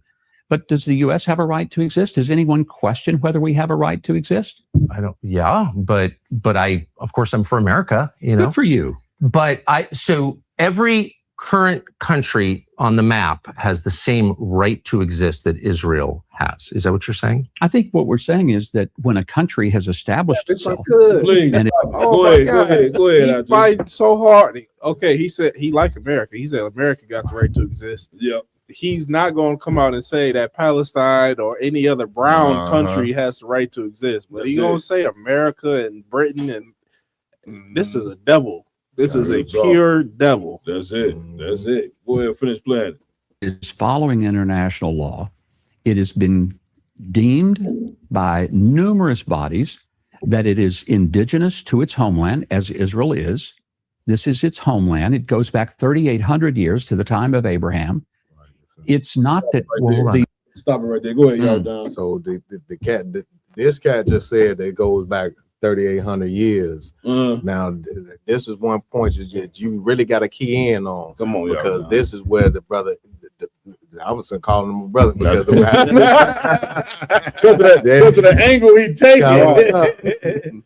He's gonna cut him immediately on that 3,800 years that he's saying that they occupied that land when he mentions what you just brought up 70 AD. I don't want if I could. Come on with it. Now I'm getting the year 1948 and said we're gonna have some land. Hold on. So those are two different tracks, and I just want to make sure that we separate them so I understand each one separately. All right. So you're saying there's the modern legal framework, and so you said a country that abides by international law has a right to exist. I would say that is a part of its existence. Would the inverse be true that a country that does not abide by international law forfeits its right to exist? Not necessarily if it has the capacity to stay and make its case known. But there have been Jewish people in this land, but that's in this very land for 3,800 years.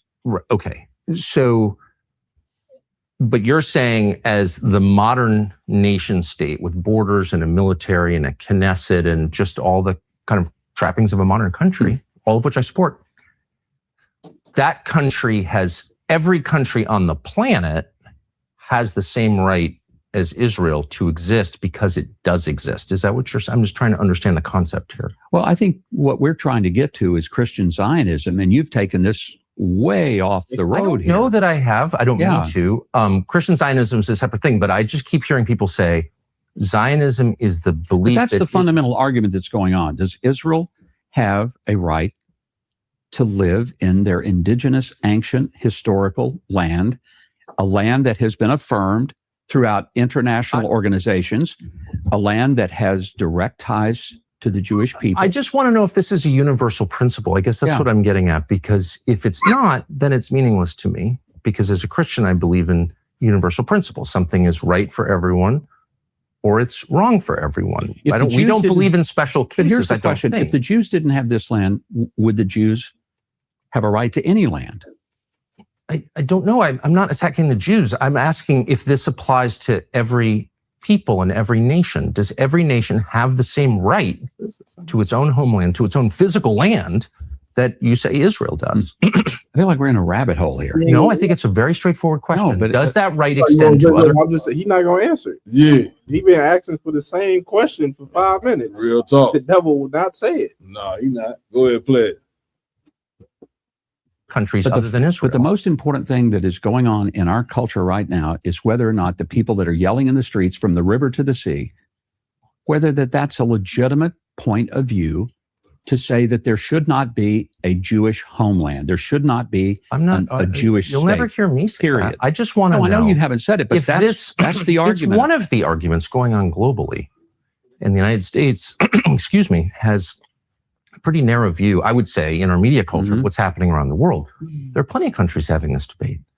Stonehenge is a lot older. Give me the scripture I need. Divided the land, sir. Yeah, where's the part where he talked about Netanyahu from Europe? Is he walking into that, or is that a different time stamp? Raj, I got that. I just sent it to your Telegram. Read what you got, IG. Con. This is Joel chapter 3 and verse 2. Come on. I will also gather all nations and will bring them down into the valley of Jehoshaphat. The Lord will say he's gonna do what? Bring them down to the valley of Jehoshaphat. The valley of Jehoshaphat is in the Middle East. This is the prophecy of the Lord telling you why he's gonna do the third world's war. It's because these nations are sitting on our land. Keep going. It will plead with them there for my people. And will do what? Plead with them there for my people. The pleading that the Lord gonna do for them for his people is having them fight each other. That's why you see battleships in the ocean right now. That's why you see nations gathering their armies together right now. Where they doing that at? In the Middle East. Keep reading. And for my heritage, Israel. And for my what? Heritage. And for my heritage, Israel. His heritage is, he talking about is blacks, Hispanics, and Native American Indians. Like, y'all don't even know that whole third world war that's about to go down in the Middle East is because the Lord is preparing to bring you back unto your land. But before he bring you back into that land, he gonna make these other nations go to war with each other. And while they doing that, brothers and sisters, guess what we supposed to be doing? Gathering ourselves together, like it says in Zephaniah 2:1. That's and right. What does gather yourself together mean? Get together and take pictures, you know what I'm saying, at a cookout? Right. No, gathering yourself together mean come together and follow these laws, statutes, and commandments, because that's going to be the only thing that makes us survive in these last days. Any more on that, IG? Whom they have scattered among the nations. They did what? Scattered among the nations. Scattered everywhere. Keep going. And parted my land. And did what? Parted my land. And they parted our land. You understand that when we left out of that land in 70 AD, they parted the land, meaning the Arabs took some of the land, and then the so-called Jewish man came and took some of the land as well. That's what it means to part the land. Right. Keep reading. You want verse 3? What verse 3 say? A lot cast a lot. Nah, where's the part where it say I don't know if it's in it where it say they moved us far from our border. Oh, come it might on. not be in that one. You know what I'm saying? But where we at? Did the brother find the joint on the tape? Go ahead, Raj Karab. Anyone, but if you add them all together, the and ethnic, you have a very strong case that the Jewish people are living in a land that is indigenous to them, that has been their historic homeland for 3,800 years. You can repeat it as and you as can also often look as in you the want. archaeology. The stones cry out. Okay. Have you been to the city of David? For I example? have. Okay. Get that, Man, did you hear this devil, IG? Like he don't even you can tell you that he just completely lying through his teeth out. He said the stones cry out. Man, these people, man, listen, these people are diabolical, man. Keep playing it out. Then that, and I love it. It's an amazing I place. agree. It may be the greatest archaeological discovery in all of history because great. It's stunning, and they still continue to find things that date the Jewish people to this land archaeologically for 3,800 years. We can date the British people to their land much longer, thousands of years longer. Stonehenge is 3,000 years older than any building built by the descendants of Abram in this country. And so it's fine. I'm not trying to invalidate anyone's right. I'm just wanting you to affirm that right, but it makes you uncomfortable and you won't. And I don't know why. Because I've never honestly sat down and asked myself, are the lines around the It's an United island, so we know what the Kingdom- lines are. I'm saying, but are those lines, are those rooted in something other than the historical connection? Well, great, then they should have it. But And that's they have a a question. right to have it. But then you said if they can defend it, and if they can't defend it, they lose the right. But I didn't say it was exclusive one or the other. I think you're really going off the trail. I just want to know if these principles apply universally or if they only apply to the people of Israel. And my answer appears to be just the people of Israel. They're the only ones with these rights. And I just reject No, that I as a didn't. I Christian. didn't say that. But I'm saying we are talking about Israel. We're in Israel. We're talking about Christian Zionism because you've made some disparaging statements about Christian Zionists. You've apologized for them, for which I appreciate. And now we're trying to define Christian. There's a part in there where he says, you know what I'm saying, like Ben Yatin, what's his name? Netanyahu. And his people are from Europe. Mm-hmm. You know what I'm saying? We have that part of it. I'm trying to get to it. Is ain't no sweat. You know what I'm saying? Give me the scriptures I call for. I got you, sir. You want the one about removed from their border? Yeah, you can get that. Give me that first. All right, this is the book of Matter Job. of fact, give me the ones in Revelation. First, then we'll go to that. Yep. Book of Revelation, chapter 2 and verse 9. Let's go. I know thy works and tribulation and poverty, but thou art rich. But thou what? Thou art rich. Keep reading. And I know the blasphemy. I don't know the what? The blasphemy of them which say they are Jews. Which what? Which say they are Jews and are not. You hear that? You know what I'm saying? He know the blasphemy of them that say they are Jews and are not. And these people right here, brothers and sisters, that's claiming to be you are not you. Right. You understand? And the Lord said he knows the blasphemy of them. Keep reading. But are the synagogue of Satan. The synagogue of what? Satan. Who pray in synagogues? It damn sure ain't us. Right. You understand? Keep reading. Oh, was that it? That was it. You Take wanted me to 3 and 9. The book of Revelation, chapter 3 and verse 9. Go ahead.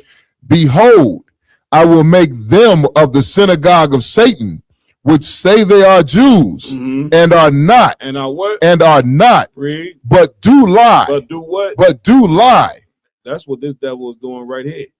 You understand? He is straight up and down lying. You understand? And he's trying to make a legitimate argument for why they in that land. And this other cat here is eating them alive. You want to say something? Yeah, like this cat is straight up and down eating them alive. You going? Khan.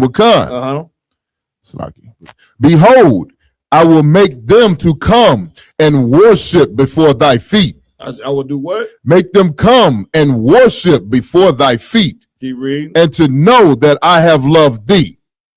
That's crystal clear. You understand? What we at with it?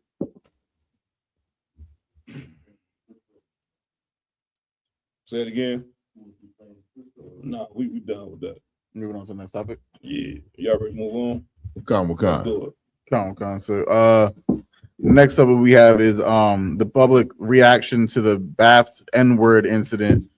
That is the real problem. I believe it was Michael B. Jordan.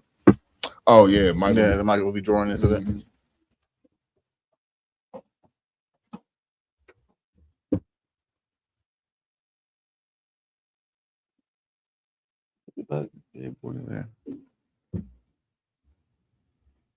You may have heard some strong and offensive language tonight. If you've seen the film I Swear, you will know that film is about the experience of a person with Tourette syndrome. Tourette syndrome is a disability, and the tics you've heard tonight are involuntary, which means the person who has Tourette syndrome has no control over their language.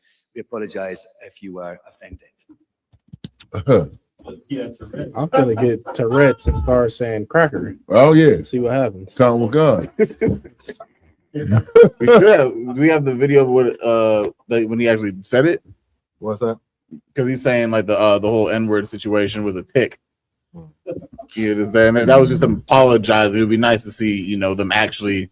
Let's see the tick. Yeah, at this point, at this end of the day, I think there's someone got to post it on that. If you can't find it, you can't find it. But at the end of the day, it's like they always try to make an excuse for their open, blatant racism. Oh yeah, you understand? You can say the word nigga, and nigga. Now it's just a tick. You understand? Well, that tick, they must have been either hearing it, you understand, or saying it before for it to be on their mind. You understand? Go ahead, my So a sister that has Tourette syndrome did a video, and the thing she said is that, someone with Tourette's, they can't help what their tics are. But you can't say a word if it's not in your vocabulary already. Right. And then Jamie Foxx made a point. Out of all the words for him to say, when two black actors was up there, he say the N-word. You know what I mean? He could have said it any given other time during the night. Right. Well, with Michael B. Jordan and what's the Lindo. I forgot the brother's name. Well, when the two brothers are up there, you know what I mean, for the giving the award out, that's when his tick kick in and he say nigga out loud. Right. It's basically just like saying, oh, they're getting a reward. I don't like it. And so I can use my so-called disability as an excuse to degrade them for getting something I didn't get myself. Right. You understand? Or damn these niggas for winning this award.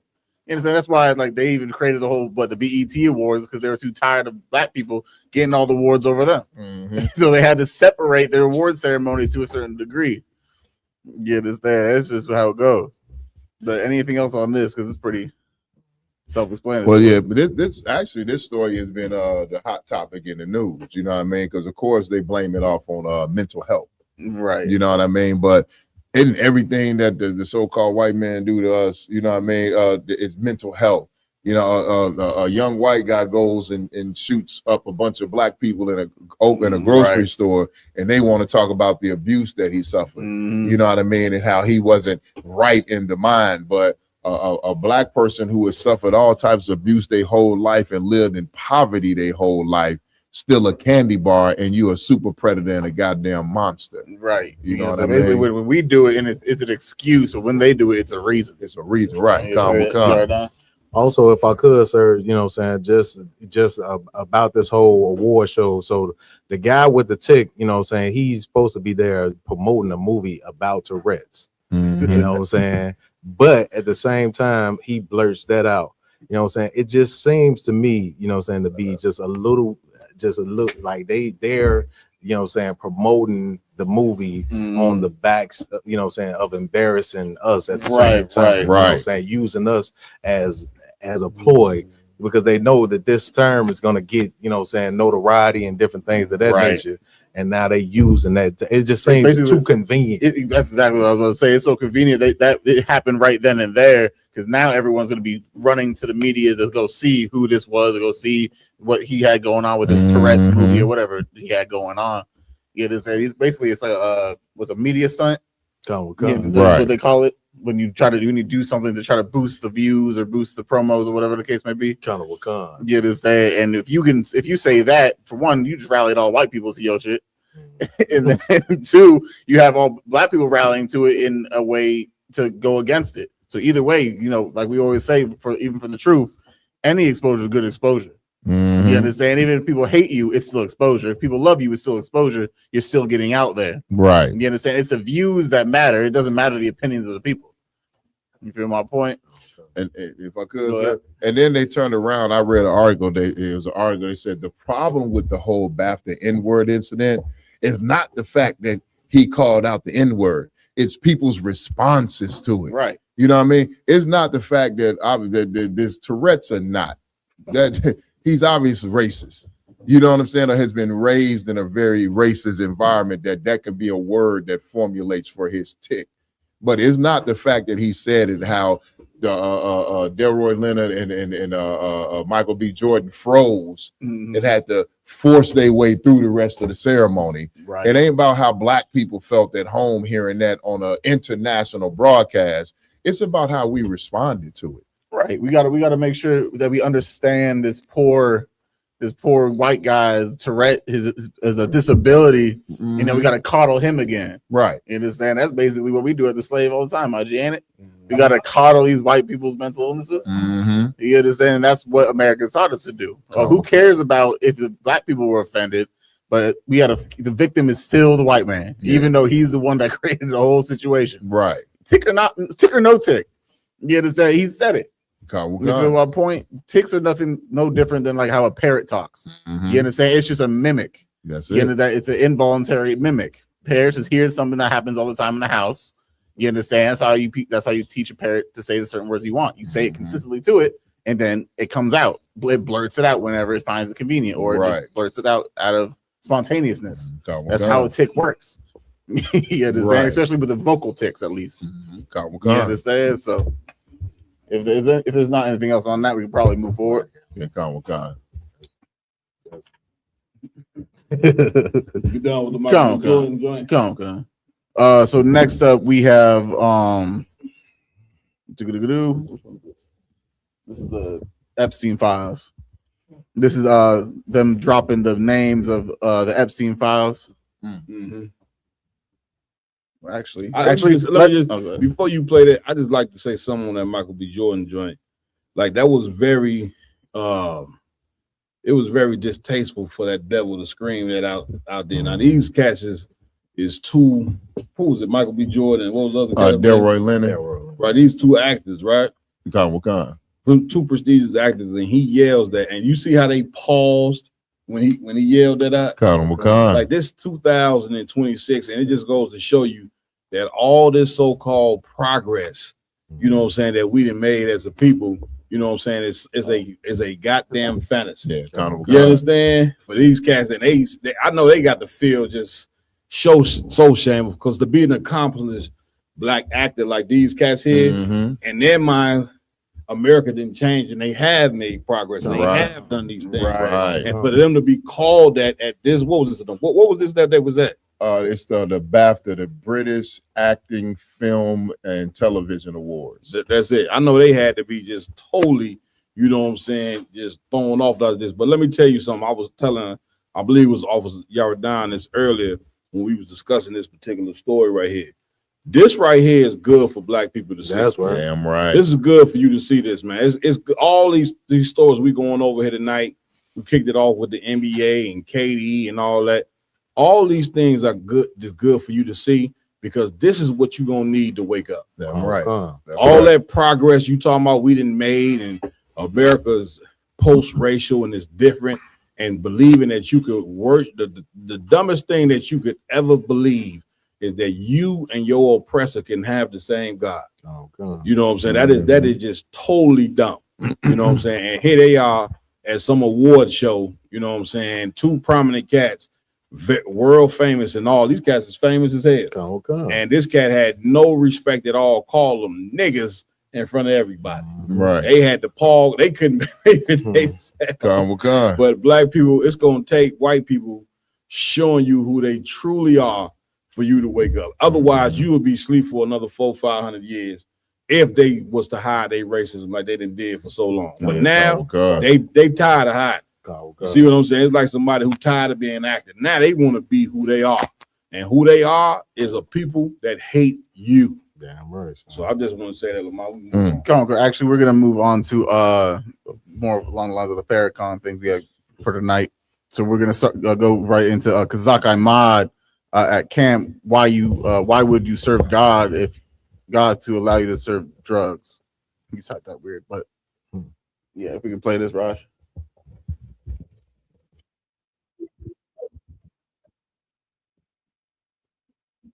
You understand?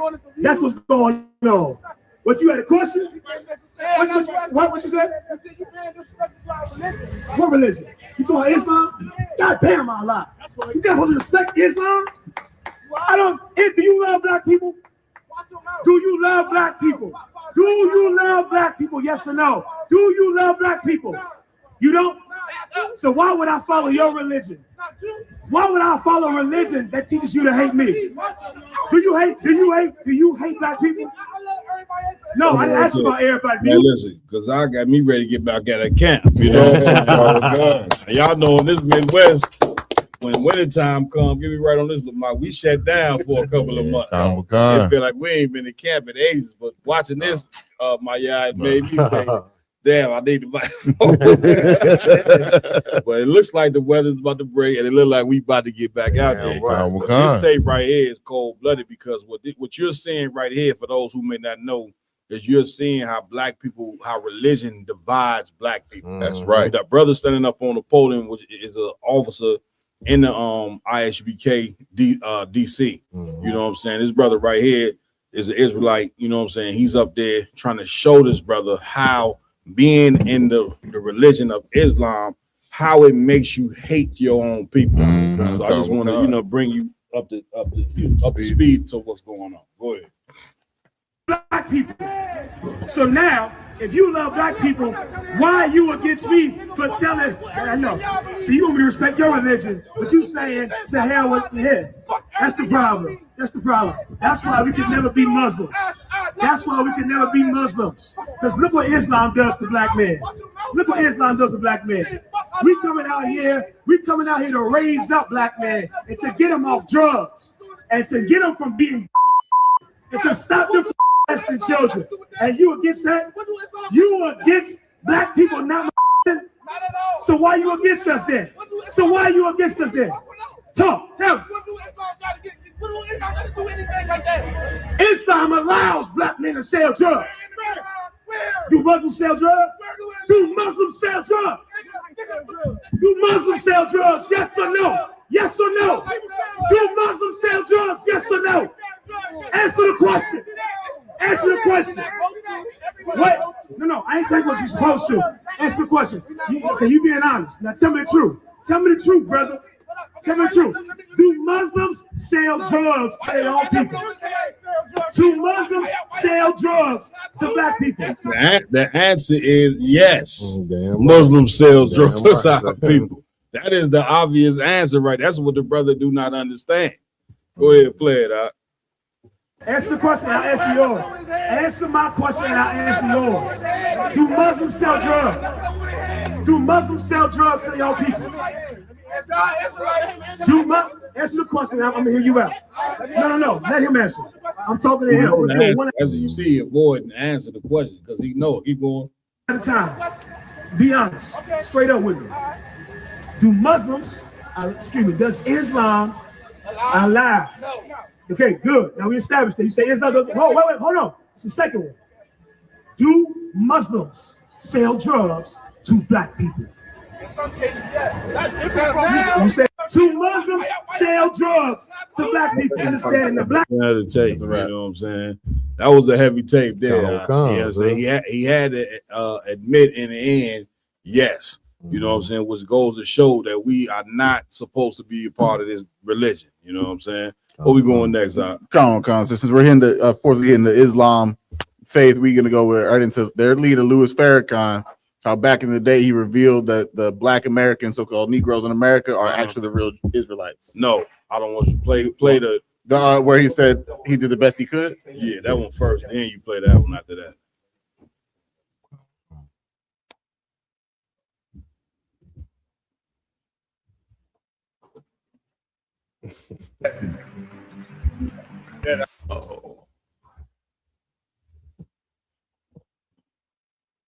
I did the best that I could. Did I accept the mission? Yes, sir. All praise is due to Allah.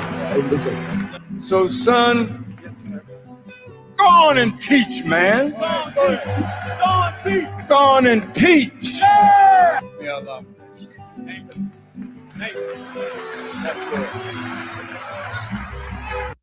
I'm sorry, can you play it one more time?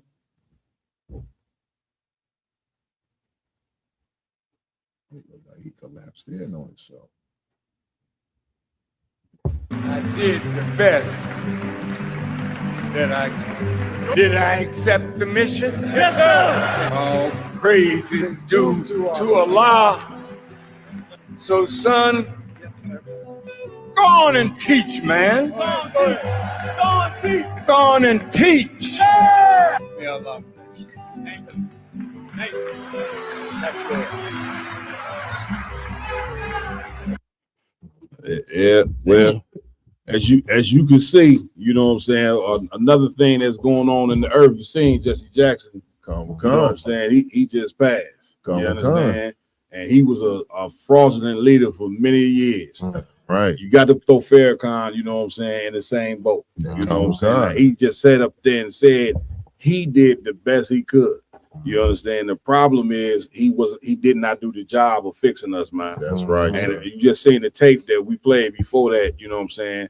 Us trying to join Islam keeps us, you know what I'm saying, basically subjugated in the same evil that we've been doing for a very long time. You understand? And the brother, like Jesse Jackson, this is the truth that we all gonna have to face. He failed at the job. And the reason why he failed at the job is because he tried to join us to Allah. Right. And Allah is not your God, black people. That's right. At the beginning of the show, when we kick off the show, first thing we do, we mention the God of blacks, Hispanics, and Native American Indians, which is Yahweh in the Hebrew. That's right. You understand? Yahweh and Allah are two different gods. Now, they'll try to tell you it's one and the same. It is not one and the same. Allah allows no matter what race you are, you can join this religion. The religion of Islam was spread by the edge of the sword. That's right. That right there tell you that this is two different beliefs. These are two different gods. And we got to find a God that works for us. Right. You get my point? He telling you he did the best he could. That is his admission. That telling you that he did not do the job. That whole million man, he had a million man march, came back with a. So I got, go ahead. He had 2 million man marches. Right. He had the million woman march. He Right. had 2 million man marches, 2 million women marches. Then he tried to do the million children's march.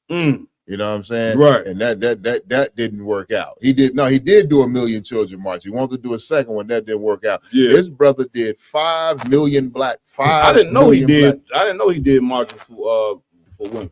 Yeah, come. I didn't know. I knew that because when I was in Philly, I would have went to that one. I did. I ain't gonna lie. I would have been at that one. I was in the world. I didn't know. I was like a million. You know what I mean? I'm there. Right. But yeah, he did 2 million man march. He did the million women's march. He did the million children's march. Raised all types of money. Right. I'm talking about crazy. That's a fact. But again, he had those marches, got up there, and the people who came to the march walked away with no solution. And that's the thing, black people. If we ever gonna get fixed, man, we gonna have to say to ourselves, well, we came and we together for this march. He got up there and, you know, said a few things like preachers do every Sunday. Get up there and say things that make you feel good for the moment. But if you don't walk away with no concrete resolution, meaning what rules are we going to follow? What direction are we moving in? What culture are we going to have? Then, brother, you just getting up there just screaming words with no results. You know what I'm saying? And I was going back and forth with these cats online about the Million Man March, and they could not tell me, you know what I'm saying, what solution came from having these marches. You know what I'm saying? Go ahead, y'all done. If I could, please. Sir Sue, he coined the phrase "justice or else," Mhm. right? And we never seen else, and we still ain't got justice. If I could, like, it's a lot. How can we forget that? Right. He did say justice or else, and we haven't received no justice. Right. Y'all remember that now? That was about 20 some odd years ago. He said that, and listen, look at all that didn't transpire with black people. You understand? And there was no else. You understand? Because again, he failed at the job because you can't fix us unless you have the right tools. It's like a mechanic. Right. You can't just hand a mechanic any type of tools to fix a damn car. He gonna ask you, "No, let me get the wrench for that. Let me get the screwdriver for that." He just ain't gonna take a butter knife and try to fix the damn parts under the car. Right. Because a butter knife ain't gonna work. Right. Well, Islam has not worked. At Christianity has not worked. At all. Jesse Jackson is a champion of Christianity. That's what he was. It didn't fix us. It didn't help us at all. FARRAKHAN, the champion of Islam. It didn't fix us. It didn't help us at all. These are two different gods that, according to Deuteronomy, we was gonna follow, and the Lord said it wasn't gonna work. Like we got to go to what works for us, man. You cannot bypass the rules that the Most High put down in this Bible, man. That's right. These things can no longer be ignored, and we gonna play a tape in a minute where Farrakhan come out his mouth and say that black people in America are the real Jews. You understand? Which is crazy, because how you gonna say we the real Jews but still try to hold on to Islam? That's trying to walk down too. That's trying to do exactly what the Lord said not to do. That's being double-minded. You understand? Go ahead, Ramon. So, I just wanted to just to bring out when Farrakhan said that he did the best that he could, and through the Million Man March and all of those things that he's done, so-called done for the black community, he's raised up more men that's became drug dealers. And that's become incarcerated. You go to the jails right now. 80% of those black dudes in there. Every one of your cousins that go to jail come out books. Every single one of them. That's it just shows you. He's saying, he did the best he could. The best he could was to put us deeper in the prison system. That's it. it. Put us deeper on drugs or deeper in the streets. Damn right. Which never fixed it. That's why it's so important. If you're a black or Hispanic, Native American Indian, is who you follow. Like the person you follow, it could be either your destruction or could be, you know, the way you continue or your legacy continue in life. That's it. Right. A lot of men that's in that prison system right now, legacy are dead That's because it. they follow, you know, Farrakhan or Islam, because you know they separated now. Now they got two different factions, and it's a whole different tobacco on even that. They don't even want to be the same Muslims no more. That's right. it. So That's it. you know, I just Right. wanted to bring that out. I mean, he said he tried so hard. You know what I'm saying? You got a man like Commander Junior Honda who tries, and don't none of his men, you know, sell drugs. Don't none of the men that go to jail or the men that he's bringing out of the prison system. You know what I'm saying? He's that's bringing it. men out of them, not putting them in there. Right. So Yeah, we need something stronger than a man that say, I did the best I could. Right. We in a position, you know what I'm saying, where we need a man to do the job. And Commander Junior Hanna is doing the job. That's what he's doing. That right there, you know what I'm saying, cannot, you know what I'm saying, that cannot be taken lightly at all. You know what I'm saying? So where we at with it? Hey, Cap, if I could say one thing, sir. Please. The Million Man marches that Farrakhan, as a brother that went to one of them, all that was, Cap, and I love how Captain Kadazar just says that Islam is just musty Christianity. Mhm. You know what I mean? Because the Million Man March, all that was a recreation of the March on Washington. You know what I'm saying? That everybody heralds with Dr. King. Because I'm gonna tell you right now, sir, I was there for hours. I watched people on stage talking and speaking. I can't tell you not one goddamn thing they said. I can't. A lot of the times people were speaking, and I'm like, "What?" I'm sitting in the audience, like, "What the hell are they talking about?" You know what I'm saying? Give me more. I'm talking about they got sisters up there, they got brothers, and like when I went and looked at the let me just stop you for 1 second. So are you saying it was a bunch of confusion? It was definitely a bunch of confusion, Cap. Now, and I go look at the names of the people that were on there. I'm like, oh shoot. And I'm like, damn, oh, I didn't know that was her speaking. Right. I didn't know that was him speaking. Because when they were up on stage speaking, you had majority of the crowd walking around just doing their thing. It was just a nigga gathering.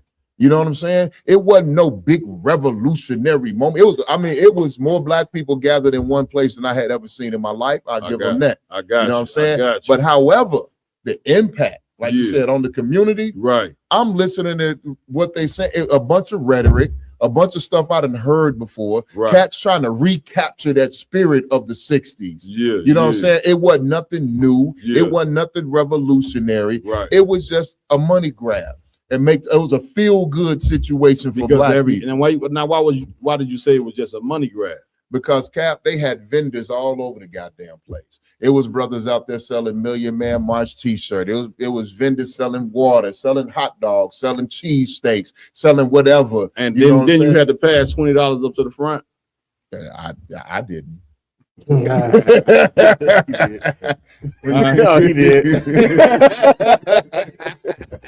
Listen, not only what you saying is so heavy, because if you get a million people at a march, like you say, of course the vendors there gonna get paid, but guess who else gonna get paid? The city. Right. Which is why the white man would even allow you to have a march, because with 1 million people coming into DC, how many hotel rooms is getting bought?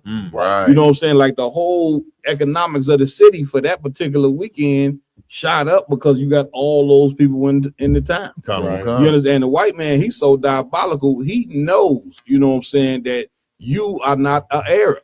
Right. You understand? At the end of the day, nobody could come up against the truth, because at the end of the day, when you look at the roots of Islam, is it's an Arab religion. Mm-hmm. You understand? Now, black people here's the problem. You are not an Arab. Right. You know what I'm saying? When you accept that religion, this is the reason why Arabs are able to come in your community, open up gas stations. Mm-hmm. They able to come in your community, open up stores, corner stores. You understand? And open up now the Arabs are selling you chicken. Right. They opening up chicken spots now. You understand? Selling you chicken. Here you are, you know what I'm saying, invented the damn fried chicken, and here you got a crusty for the Arab, you know what I'm saying, selling you fried chicken. Right. You know what I'm saying? Why? Because you believe that it's right for just to be joined to any and every people. But they don't believe it's right to be joined to you. Right. Because while they got all these businesses, they monopolizing black neighborhoods, taking all our money and then taking it back, sending it back overseas to the Middle East. And you too stupid to even pick up on it because why? Allah loves everybody. Right. Allah for everybody, but they ain't hiring you. Right. I don't see black people working in these gas stations getting none of that money. I don't see you in no corner store getting any of that money. Now they will pop your women. You will still these Arabs will have sex with a black woman, but as far as them bringing you in to help to get some of the resources that they taking from your community, it don't happen. Right. But yet, you know what I'm saying? You a part of their religion, and you are being used and don't even realize. You ever done? Colonel Cuz, just to piggyback on what you were saying, and to go into what Farrakhan was saying. The thing that bothers me the most is about, you know what I'm saying, this is somebody who's supposed to be a prominent black leader in our time. No doubt. You know what I'm saying? For him to get up there and basically, you know what I'm saying, like, in so many words, we got to look at it like Farrakhan kind of just bigged himself up. I took the task on, did I? You know what I'm saying? I did the best I could. I laid it all out there for y'all. Here you go. That's it. This is, and it's crazy. Like this, what Farrakhan just did, he almost gave me a more of a respect, a more of a respect for MLK. At least Martin Luther King at the end, he at least admitted, like, maybe I made a mistake. That's it. Maybe I'll lead my people the wrong way. That's it. You know what I'm saying? Taking accountability for, you know, some of the destruction that he caused. Right. It's a ton of Muslims, you know what I'm saying, like the brother was saying earlier, that's behind the wall after following Islam. Not you know what I'm saying, like you found Islam behind the wall. That's it. You know what I'm saying? It's a lot of brothers behind that wall because they was following Islam, selling drugs, and out in the streets doing all type of wild stuff. Real talk. You know what I'm saying? In the name of Islam. That's it. You know what I'm saying? And you got to take accountability for that as a leader if you're gonna take that mantle. Man, listen, what you saying is so heavy out. You know what I'm saying? Because here, you know what I'm saying, Farrakhan and the NOI headquarters is in Chicago. And for those who may not know, maybe everybody know. Who knows? I don't know. You know what I'm saying? And the damn actual, you know what I'm saying, temple is on the south side over east. Now, if you from Chicago or whatever the case may be, anybody could tell you that over east is like Iraq. You see what I'm saying? To go to show you, so the mosque and the religion itself have had no effect on Chicago at all. You understand? Because brothers, this place here, the murder rate stays in the top 10. Right. For a few years, it's been the damn murder. The hell, they call it Chirac. Right. To go to show you that this cat's ministry, you know what I'm saying, and Allah and Islam, you know what I'm saying, is not what's gonna fix us. So now we can go ahead and close the book on that religion. Right. And he did the best he could, but he didn't do the job. Now it's time for the truth to take precedence, man. It's time for Commander General Hunter to be known amongst blacks, Hispanics, and Native American Indians because he is doing the job. Why is he doing the job? Because he's been given the tools to do the job. And what is that tool? The Holy Bible. Not just the Holy Bible, but the understanding of the Bible. Because there's a ton of cats running around with the Bible and don't understand it. So therefore, they can't fix you. You know where I'm going. The number one place that got the Bible that don't understand it is the Christian church. They holding on to some records that they don't understand. Now, we done went over a few things in here tonight, hoping that you brothers and sisters are able to pick up on the things that we are teaching you, man, and that we're showing you. And the things that we showing you, that the Bible ain't just your book, but it's the rules in that book that we ain't got no choice to follow. That's right. Choice but to follow. Damn right. Let's get the next video if we could. Of course, next video is Farrakhan saying that so-called black people in America are the real Israelites. Please.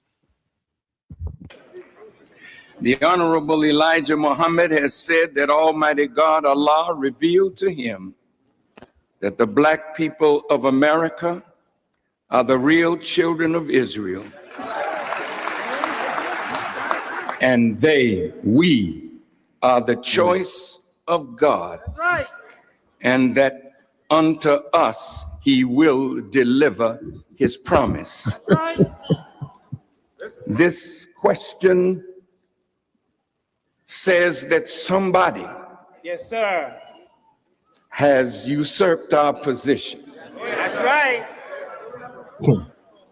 This question says that somebody has taken the promise of God to the children of Israel and claimed it for themselves. I was right there.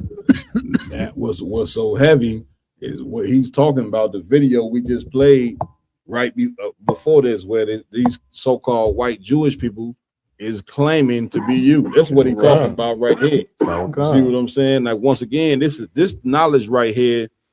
A ton of prominent people know who you are, but again, they won't tell you. You know what I'm saying? Or they've taken a religion and putting it before our nationality, and that's something that you cannot do, man. Right. The only way that we're gonna get fixed, man, we're gonna have to take hold of who we are, black people. We're gonna have to do that. Otherwise, we're gonna be in a hellified predicament for a very long time. You cannot fix us without these laws, statutes, and commandments. We didn't try everything again. We said this at the beginning of the show. We didn't try every goddamn religion, man. We didn't try to be athletes. We didn't try to be actors. You know what I'm saying? We didn't try to be astronauts. We didn't came up with all the inventions here in America. We didn't fought in all they wars. And yet we still right at the spot where we started slavery. Right. And you know that you in slavery because you don't control nothing, man. These people ain't never, how the hell you gonna free somebody and you still on the land that they put you in captivity in? Right. In order to be free, you have to be given land. Once you get in land, now you have a government that controls what happens in that land. That comes up with rules that's gonna help the people. Meanwhile, you stuck in America and they coming up with rules that destroy the black family. Right. They coming up with things, you know what I'm saying, to put you on. Ronald Reagan and them put drugs into your community. That's slavery. They making sure that your sons go to prison. How do they do it? By coming up with laws that say the man can't be in the home. Man can't be in the home. The son's gonna grow up with that testosterone, misguided testosterone, and they gonna end up going to prison. That's right. See, that means that you don't control your fate. And if you don't control your fate, then you are a slave. Damn right. Now, if you're going to get out of slavery, the first thing that you're going to have to do, confession is good for the soul. First thing you're going to have to say, yes, we are in slavery. Right. Now, the next question should be, how the fuck do we get out of slavery? Damn right, sir. You understand? And the Bible says the truth shall make you free. Now, if the truth going to make you free, then that means that's how you get out of slavery. Right. And the truth of the matter is, when we turn back to the Lord, not just saying, oh, I'm turning back to God, or saying all these things that make us sound good, or with these Uncle Tom niggas in Islam walking around with bow ties looking like the goddamn white man. Right. White man the one came up with the damn suit and tie. You just went and got a bow tie, and now all of a sudden everybody looking at you like you got some knowledge and wisdom. And this is the problem with us. We so quick to look like we righteous and be talking like this cat talked all that righteous stuff right there, and he failed at the goddamn job while brothers and sisters continue to be destroyed and go to the prison. And all this happened on his watch. Jesse Jackson, he went into the grave. All this happened on the watch of black leaders while black people been so goddamn destroyed. You understand? And they knew these things. They knew these things, how to help you, and they ain't worried about help. Farrakhan ain't never been worried about help you. He, like any leader, as long as that money coming in, he good to go. Same thing with Jesse Jackson and the whole Rainbow Coalition. The Rainbow Coalition was to get money. It wasn't to help you. Nobody give a damn about helping you but the ISUBK. Right. And that's why they got us in the Southern Poverty Law as a goddamn hate group with no hate crimes. We ain't got a hate crime nowhere, but yet we a hate group because we get out on them street corners and we on this mic on the internet and we tell you the truth. Damn right. And the truth is what you gonna need to hear because danger is coming. We tell you this every week. You understand what we at with it? Is there any more on this? Any more on this? Moving on. We're gonna go into Daquan Trey Johnson. The brother that was on the cat was unalive. Oh yeah. You know, by police, he was shot in the head, and then And nobody even talking about this no more at all. Like this right here was a very, very heinous crime. It was worse to me than Rodney King. And listen, and let me tell you something. Ain't nobody talking about this, and this need to be talked about. At least amongst us, it need to be talked about. Because when something like this happen, y'all done. When something like this happen and you don't talk about it, that means it's gonna happen again and again because nobody talk about it. This been swept up under a rug. Let's play the joint.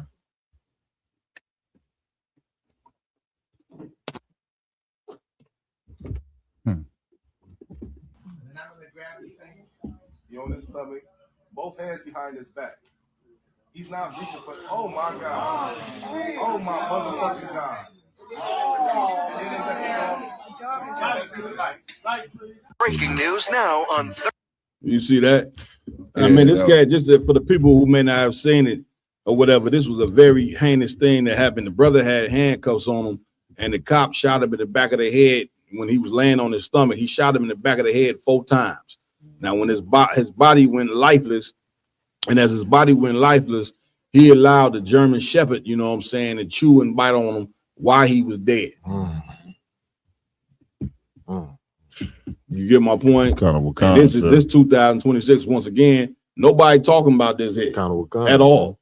You understand? Which again, you should be alarmed when you see something like this happen and ain't nobody talking about it. Man, you fully in Nazi Germany for real. Right. Yeah, because that means you've been desensitized, you know what I'm saying, to heinous crimes with no form of justice. And guess what? You ain't gonna get that further proves the point and to show why you in slavery. Because you are people that didn't have countless crimes that didn't happen to us, man. And we don't receive any justice for it. You don't receive any justice because you don't, like the book of Deuteronomy say, you shall have no power in our hand to come up against these people. Once again, you keep telling us the Bible ain't real, but yet we see it real and see it come to play every day because you living it right here in the flesh. Damn right. You see what I'm saying? When you ain't got no power, that means you in servitude. You understand? And the only way to get that power is to now do what the Lord. You're gonna have to start examining what the Most High said. You understand? That's how you gonna get this power. You know what I'm saying? Anybody on this video right here? Cap. That video right there, like you said, Cap, the fact that it's swept under the rug like that, it's gonna happen again. Yeah. You know what I mean? And the next one's gonna be worse. Yeah. You know what I mean? Like that just goes to show that they don't consider us human. That's it. Because I've seen countless videos of Edomites, so-called white men, with guns in their hands, with knives in their hands, with all types of different weapons, and the police do everything they can to not harm them, disarm them, defuse the situation, and bring them back whole and alive as possible. Do we have the backstory on why this cat was even arrested? It was God, Cap, I forgot what it was, so I get sir, because I think Yaradon might know. You know lies. Okay, go ahead, Maya. But it wasn't like nothing that serious. It might have been like a domestic situation, or they pulled him over for, you know what I mean, some type of minor citation. They're claiming the brother had a gun. Yeah. You know what I mean? Because you could hear him say, drop the gun in the video. But my thing is, he got 2 grown officers on him. They got his arms. Right. You know what I'm saying? Putting handcuffs on him. Right. And they trying to say that he reached under himself and was trying to pull out a gun. That's why the officer shot him 3-4 times in the back of the head like that. You know what I mean? I got you. The infraction that they stopped him for was 100% not a death-worthy offense. And they didn't even say if the brother did have a gun, because they said a gun was recovered at the scene. Was it a legal handgun? How many brothers have been shot down? You know what I'm saying? We're told get your license, get your gun license, get your concealed carry. Right. You know what I'm saying? And the moment they find out you got a gun on you, whether you are legal or illegal, they gun you down. That's it. You know what I'm saying? I could too, out of one. We gotta remember, like not too long ago, it was 2 white people that was unalived in Minnesota. Not saying that those unaliveness was justified or anything else, but you seen it publicized everywhere, and you seen, like I said, I even seen pictures where they got them two with angel wings on, like they going off to heaven, like they was the saints of the world. You know what I'm saying? And they wasn't in a position of being, you know what I'm saying, held down on the ground. It was it wasn't justified killing, but it was a possibility of them doing some harm to the officers that shot him.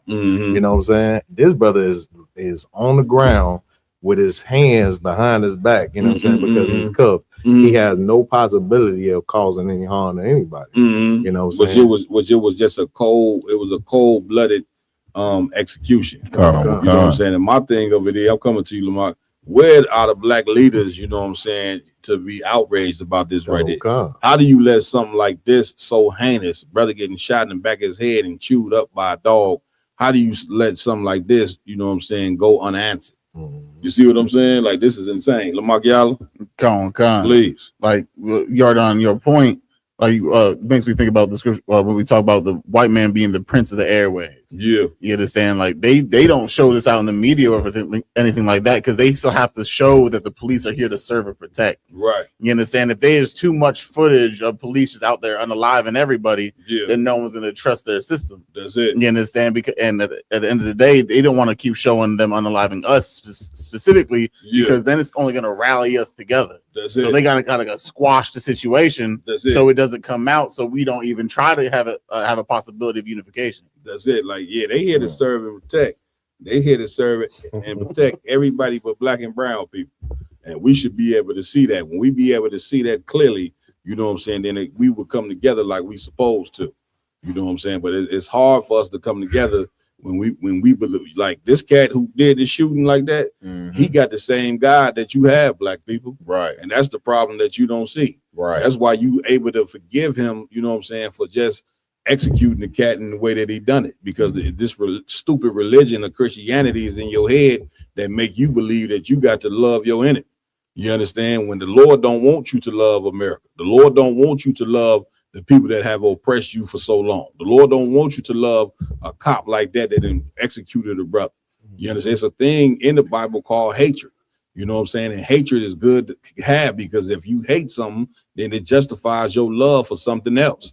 And the only way that we're going to be able to have love for each other is when we start to hate the people who do continuous crimes like this against us on a daily basis. You understand? This type of thing right here is going to continue to happen until we wake up and see what reality is. And reality is that these cops, you know what I'm saying, are at war with black people, always have and always have and always will be, going since the days of plantation. You know what I'm saying? They wear the same damn badge that the damn plantation, what they call them, patty rollers did back during slavery. You know what I'm saying? And that have never changed, because the minute you come out your mother's womb, you are a damn enemy to America. And that's something that you got to realize, man.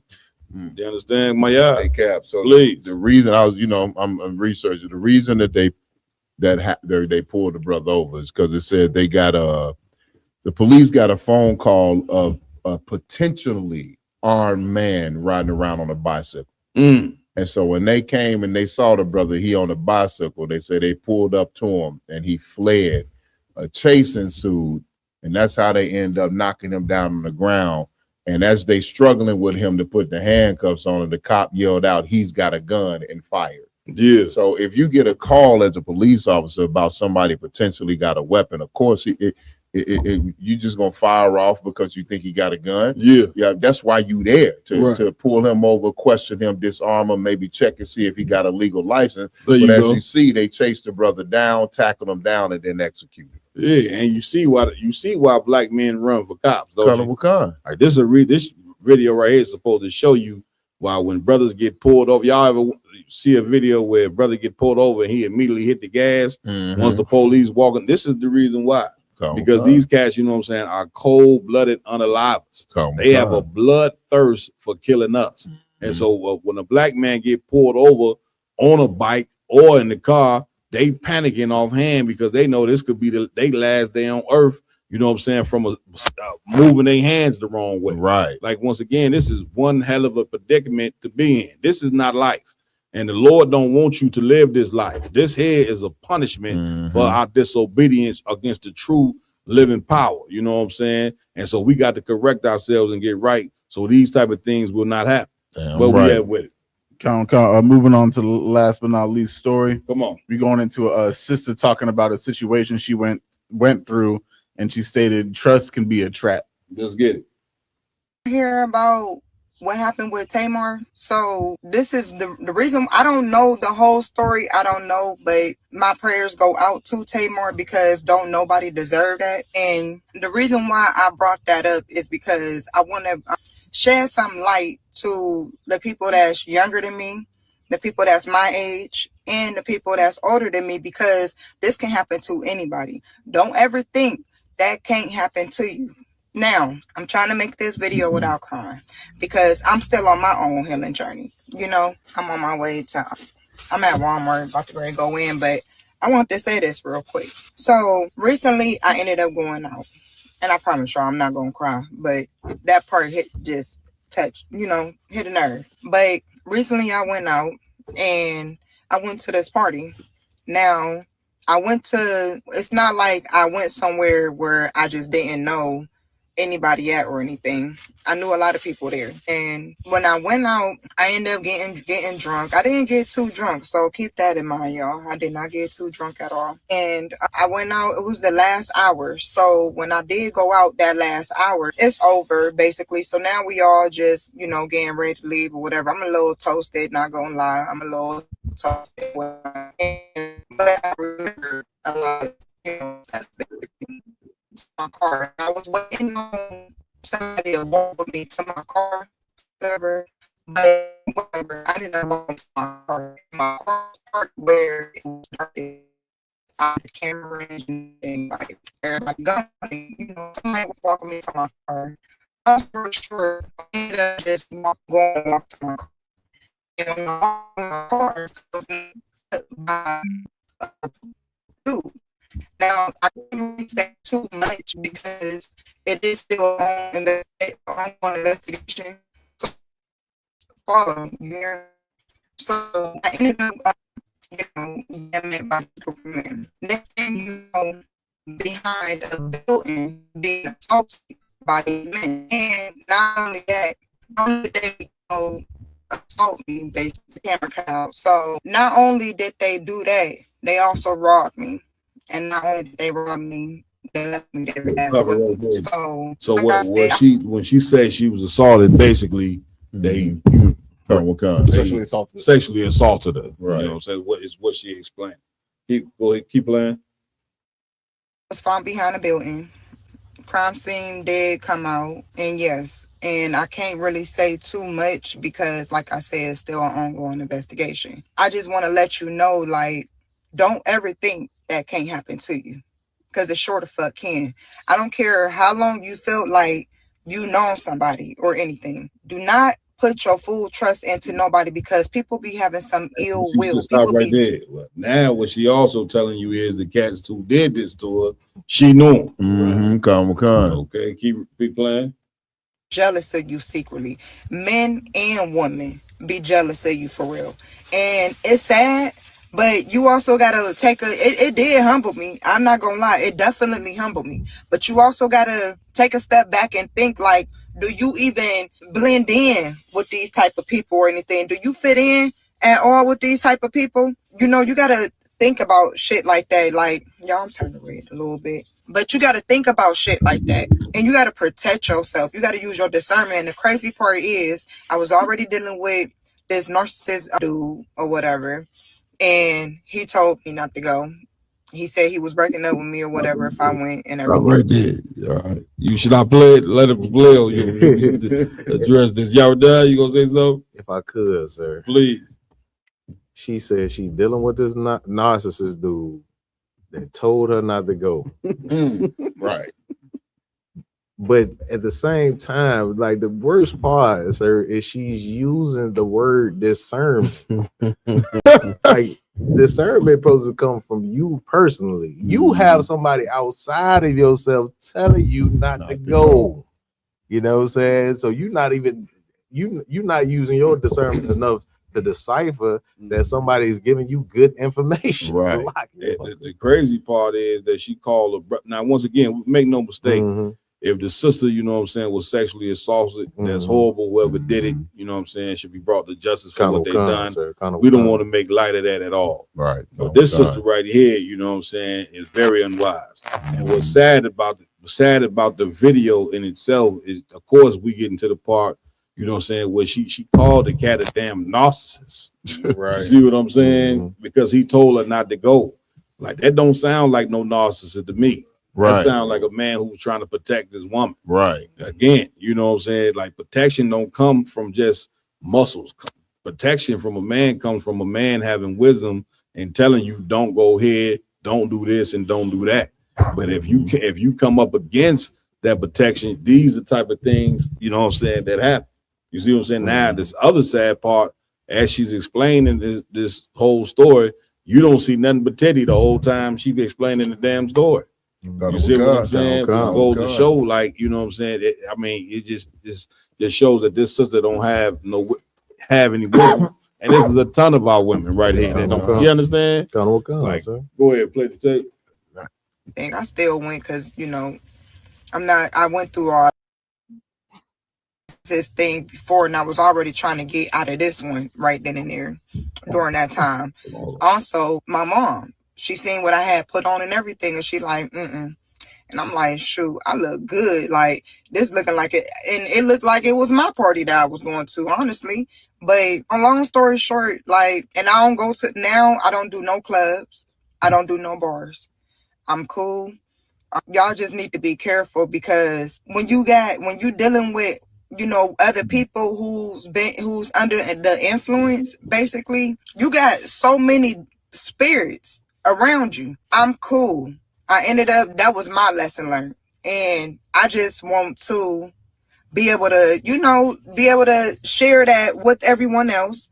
Be able to not only share that with somebody that might need to hear that or whatever, but just know that it can happen to anybody.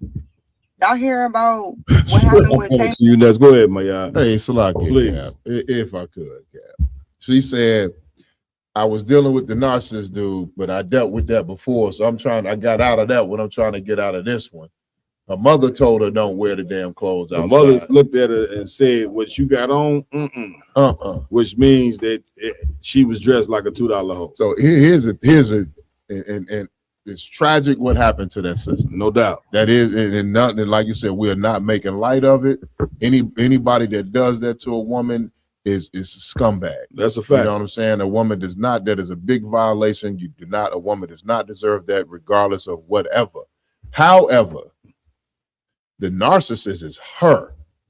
She's the narcissist. That's it. She's the one. She said she felt like it was her party. Right. She said, my mama told me not to wear this outfit, and I said, her mother told her don't go. Don't go. Well, no, the husband told her don't go, and her mother, and the mother disapproved of the outfit. Go, I'm sorry, go ahead. Right. So you got your man telling you don't go. Right. You got your mother telling you don't wear that outside. You say, I look good. This is my party. That's and it. I'm going, and then you're going and end up with 3 men that you are familiar with. That's it. That violate you. Yep. You know what I mean? But then you turn around and say the man that tried to protect you, the man that obviously has some type of care about you, more care and love than you have for yourself. That's it. He was the problem. He's the narcissist. Yeah. You know what I'm saying? That is a mental illness that permeates through our community, through our sisters, because they have this thing.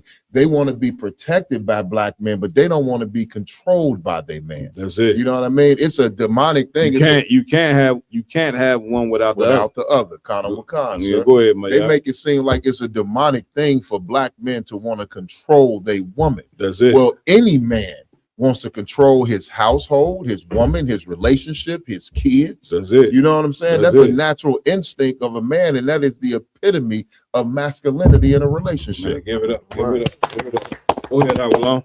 Yeah, Comic-Con Cap. I was gonna say this the type of chick that can't see past a trending topic on social media. Yeah. Whatever Cardi B wearing, Nicki Minaj, I mean the whores that she see on social media, that's the people that she look up to. Yeah. So she gonna dress like them, go to the club and twerk on the couch, and that's her life, and that's all she ever gonna be. It's heavy you say that because when I watched the video, I said immediately I want to go to her page. Now, when I go to her page, you know what I'm saying, and scroll, you know what I'm saying, through her videos, she on there basically booty clapping. I don't know how to say this without getting cut off the head. She on the joint twerking in every video. So now if you twerking on every video, and the sister, when you go to her page, she's a nicely shaped woman. You know what I'm saying? I'm gonna just tell you flat out, she's physically, you know what I'm saying, there. So if you go to a club that where cats know you, they looking at you like a piece of meat. Yeah, like this is a whole plot. They sitting there probably passing you the drinks so you could get drunk and so you could be they could be waiting for you. You know what I'm saying? When it's dark and like she say, the camera was the car was nowhere where the cameras was. You see, like once again, this is a woman that does not have wisdom. You see what I'm saying? And listen, we can't continue to afford for our women to be walking around being totally brainless like this, right? You understand? Like this was sad to even watch and to even see, and this is how you end up being sexually assaulted. Like what do you think when women jump into prostitution? 80% of prostitutes get raped. They get raped because the sexual predators look at them and say, this woman has no value, so I can go ahead and violate her. But a woman who is simple, she don't understand that the way you dress is either going to attract a sexual predator or unattract a sexual predator. Either one. You know what I'm saying? Which is why you got to have the wisdom to be not only be dressed the right way, but be able to accept when somebody is telling you right from wrong. Like two people, she ran into two things. The man said, don't go. Obviously, he was saying don't go because he probably looking at how she dressed as well. Then the mother looked at how she was dressed and told her, this is unacceptable. And she still went anyway. You understand, Lamar? You already said exactly. You know what I'm saying? Like that was just simple as hell for her to do that. You know what I'm saying? What we at with? That was the last one. That was the last one, man. Listen, it's been one hell of a show, man. Give it up. You know what I'm saying? Doing what we do around here on the round table of truth, man. Before we close it out, like always, man, I got to give it up to my team. I'm going to my right, Officer Lamar Yala. Where we at? Come on. As always, make sure you go like, follow, share, subscribe to all our social media pages. Roundtable of Truth, Real University. You know, so make sure to come to the UPK Chicago School at 9909 Roosevelt Road, Westchester, Illinois. Tomorrow, you understand, to get to the real Black history is in the Bible. You understand that we got going on here at the school. You know, so make sure the open house will be starting at 12 o'clock noon till 3. And then we have a class by Officer 5,000 per I'm, like I said earlier, you understand, from 3 p.m. to 5 p.m. Make sure to come and get the real authentic history of the Black culture. You understand, which really comes out of the Bible. You understand, specifically the 1611. You understand, you can't go to all those other Bibles because they're going to send you off to the white man's foolishness. That's right. You understand, and don't forget, we got the Lord's 57th annual Passover coming up. You understand, April 4th is the specific day, but make sure to get there on April 1st. We already have the Roundtable of Truth. You know, we going to be there with Let a Hebrew Speak, Cross the Line Radio. It's going to be a great event on April 1st. And of course, there's so many more events throughout the week. I ain't going to name it all because this will be promotion all out through the medias. You understand? But lastly but not least, make sure to pay your $200 Passover fee per person, per adult above the age of 17 and above. Yeah, I'm right. Peace. Oh, damn, we do. I didn't know my yacht handle that. Okay, no sweat. Also, too, we want to give it up to Officer Yaradan. That's right. Any announcements, Yaradan? Yeah, Con, if I could, sir. You know what I'm saying? First off, you know what I'm saying? As always, you know what I'm saying? Pay your tithes. You know what I'm saying? IHUPK.com. You know what I'm saying? Pay 10% of all your earnings to the priests and prophets of the Lord. You know what I'm saying? That's it. It's biblical. You know what I'm saying? So also with that, you know what I'm saying, by us having a Passover week coming up, you know what I'm saying, make sure you have all your arrangements set in order, which means Friday, you know what I'm saying, that week, you know what I'm saying, for the black party, set up your babysitting arrangements, you know what I'm saying? Set up your daycare arrangements, you know what I'm saying? Reach out to myself. The numbers will be in the chat, you know what I'm saying? And, you know what I'm saying, set up your babysitters arrangement. Also, we still looking for babysitters. If you are interested in making some money during the Passover weekend, and get with me, you know what I'm saying, make sure you get clearance from your camp leader to be a babysitter at the Passover. Right. Give it up. Give it up, man. You said something so heavy at the beginning of your speech, man. Pay your goddamn tithes. Right. 10% go to the priest. The priest putting in the work. The priest deserves to get paid. The priest is the one that's teaching you how to serve the Lord. We the ones. These lights got to get kept on some way, somehow. Somehow. You understand? Oh, God. Like we doing what your preacher ain't doing. Yeah, you giving him all the money in the world to go get a Rolls Royce. Right. You get my point. How much money have they gave the weed man, Awalum? The entire check. You see what I'm saying? But yet they look at us and say, "You niggas asking for tithes?" Right. Yes, we asking for tithes because we doing the work. Damn right. You can't build a nation, you know what I'm saying, without it. You know what I'm saying? So also I want to give it up, you know what I'm saying, Officer Awalum Gabar. Any announcements, priest? Yeah, Cap, real simple. You know, tomorrow we got the Black History Month event, and I see you brothers and sisters there tomorrow. Damn right. Also, we want to give it up to Officer Mayad. Any announcements? Colonel McConn.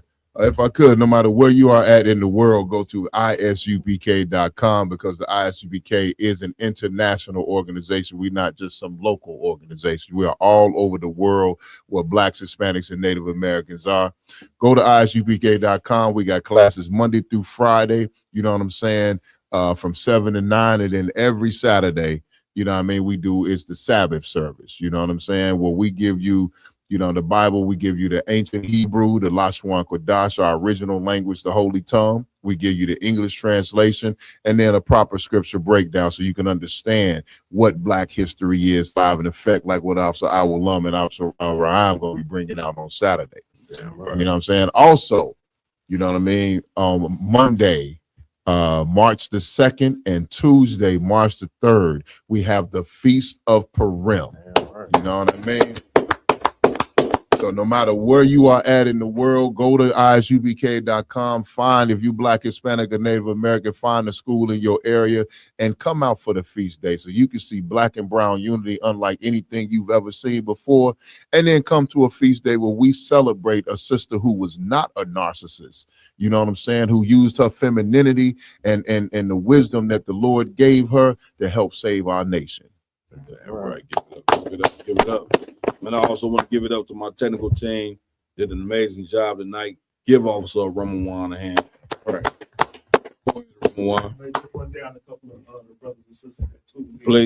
Please. I got just a big ups to a couple of the brothers and sisters that did tune in. Bree's Botanics, Shabaya Allah 6717, Nazam Ana. Let me see who else we got. Malak Bond 9761, Antoinette Green. I know Salakia, if I'm saying this wrong. Yasaf Daak.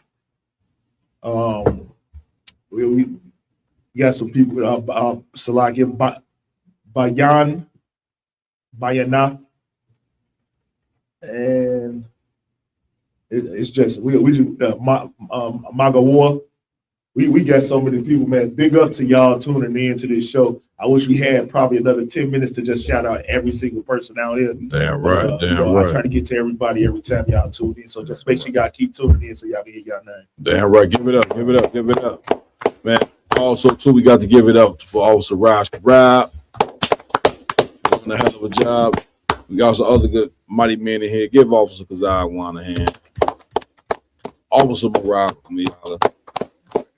I am Captain Marquardt, under Commander Jenny Hanna. We see you tomorrow at the Black History event right here at 9909 Roosevelt Road. With that, I'm out. Shalom.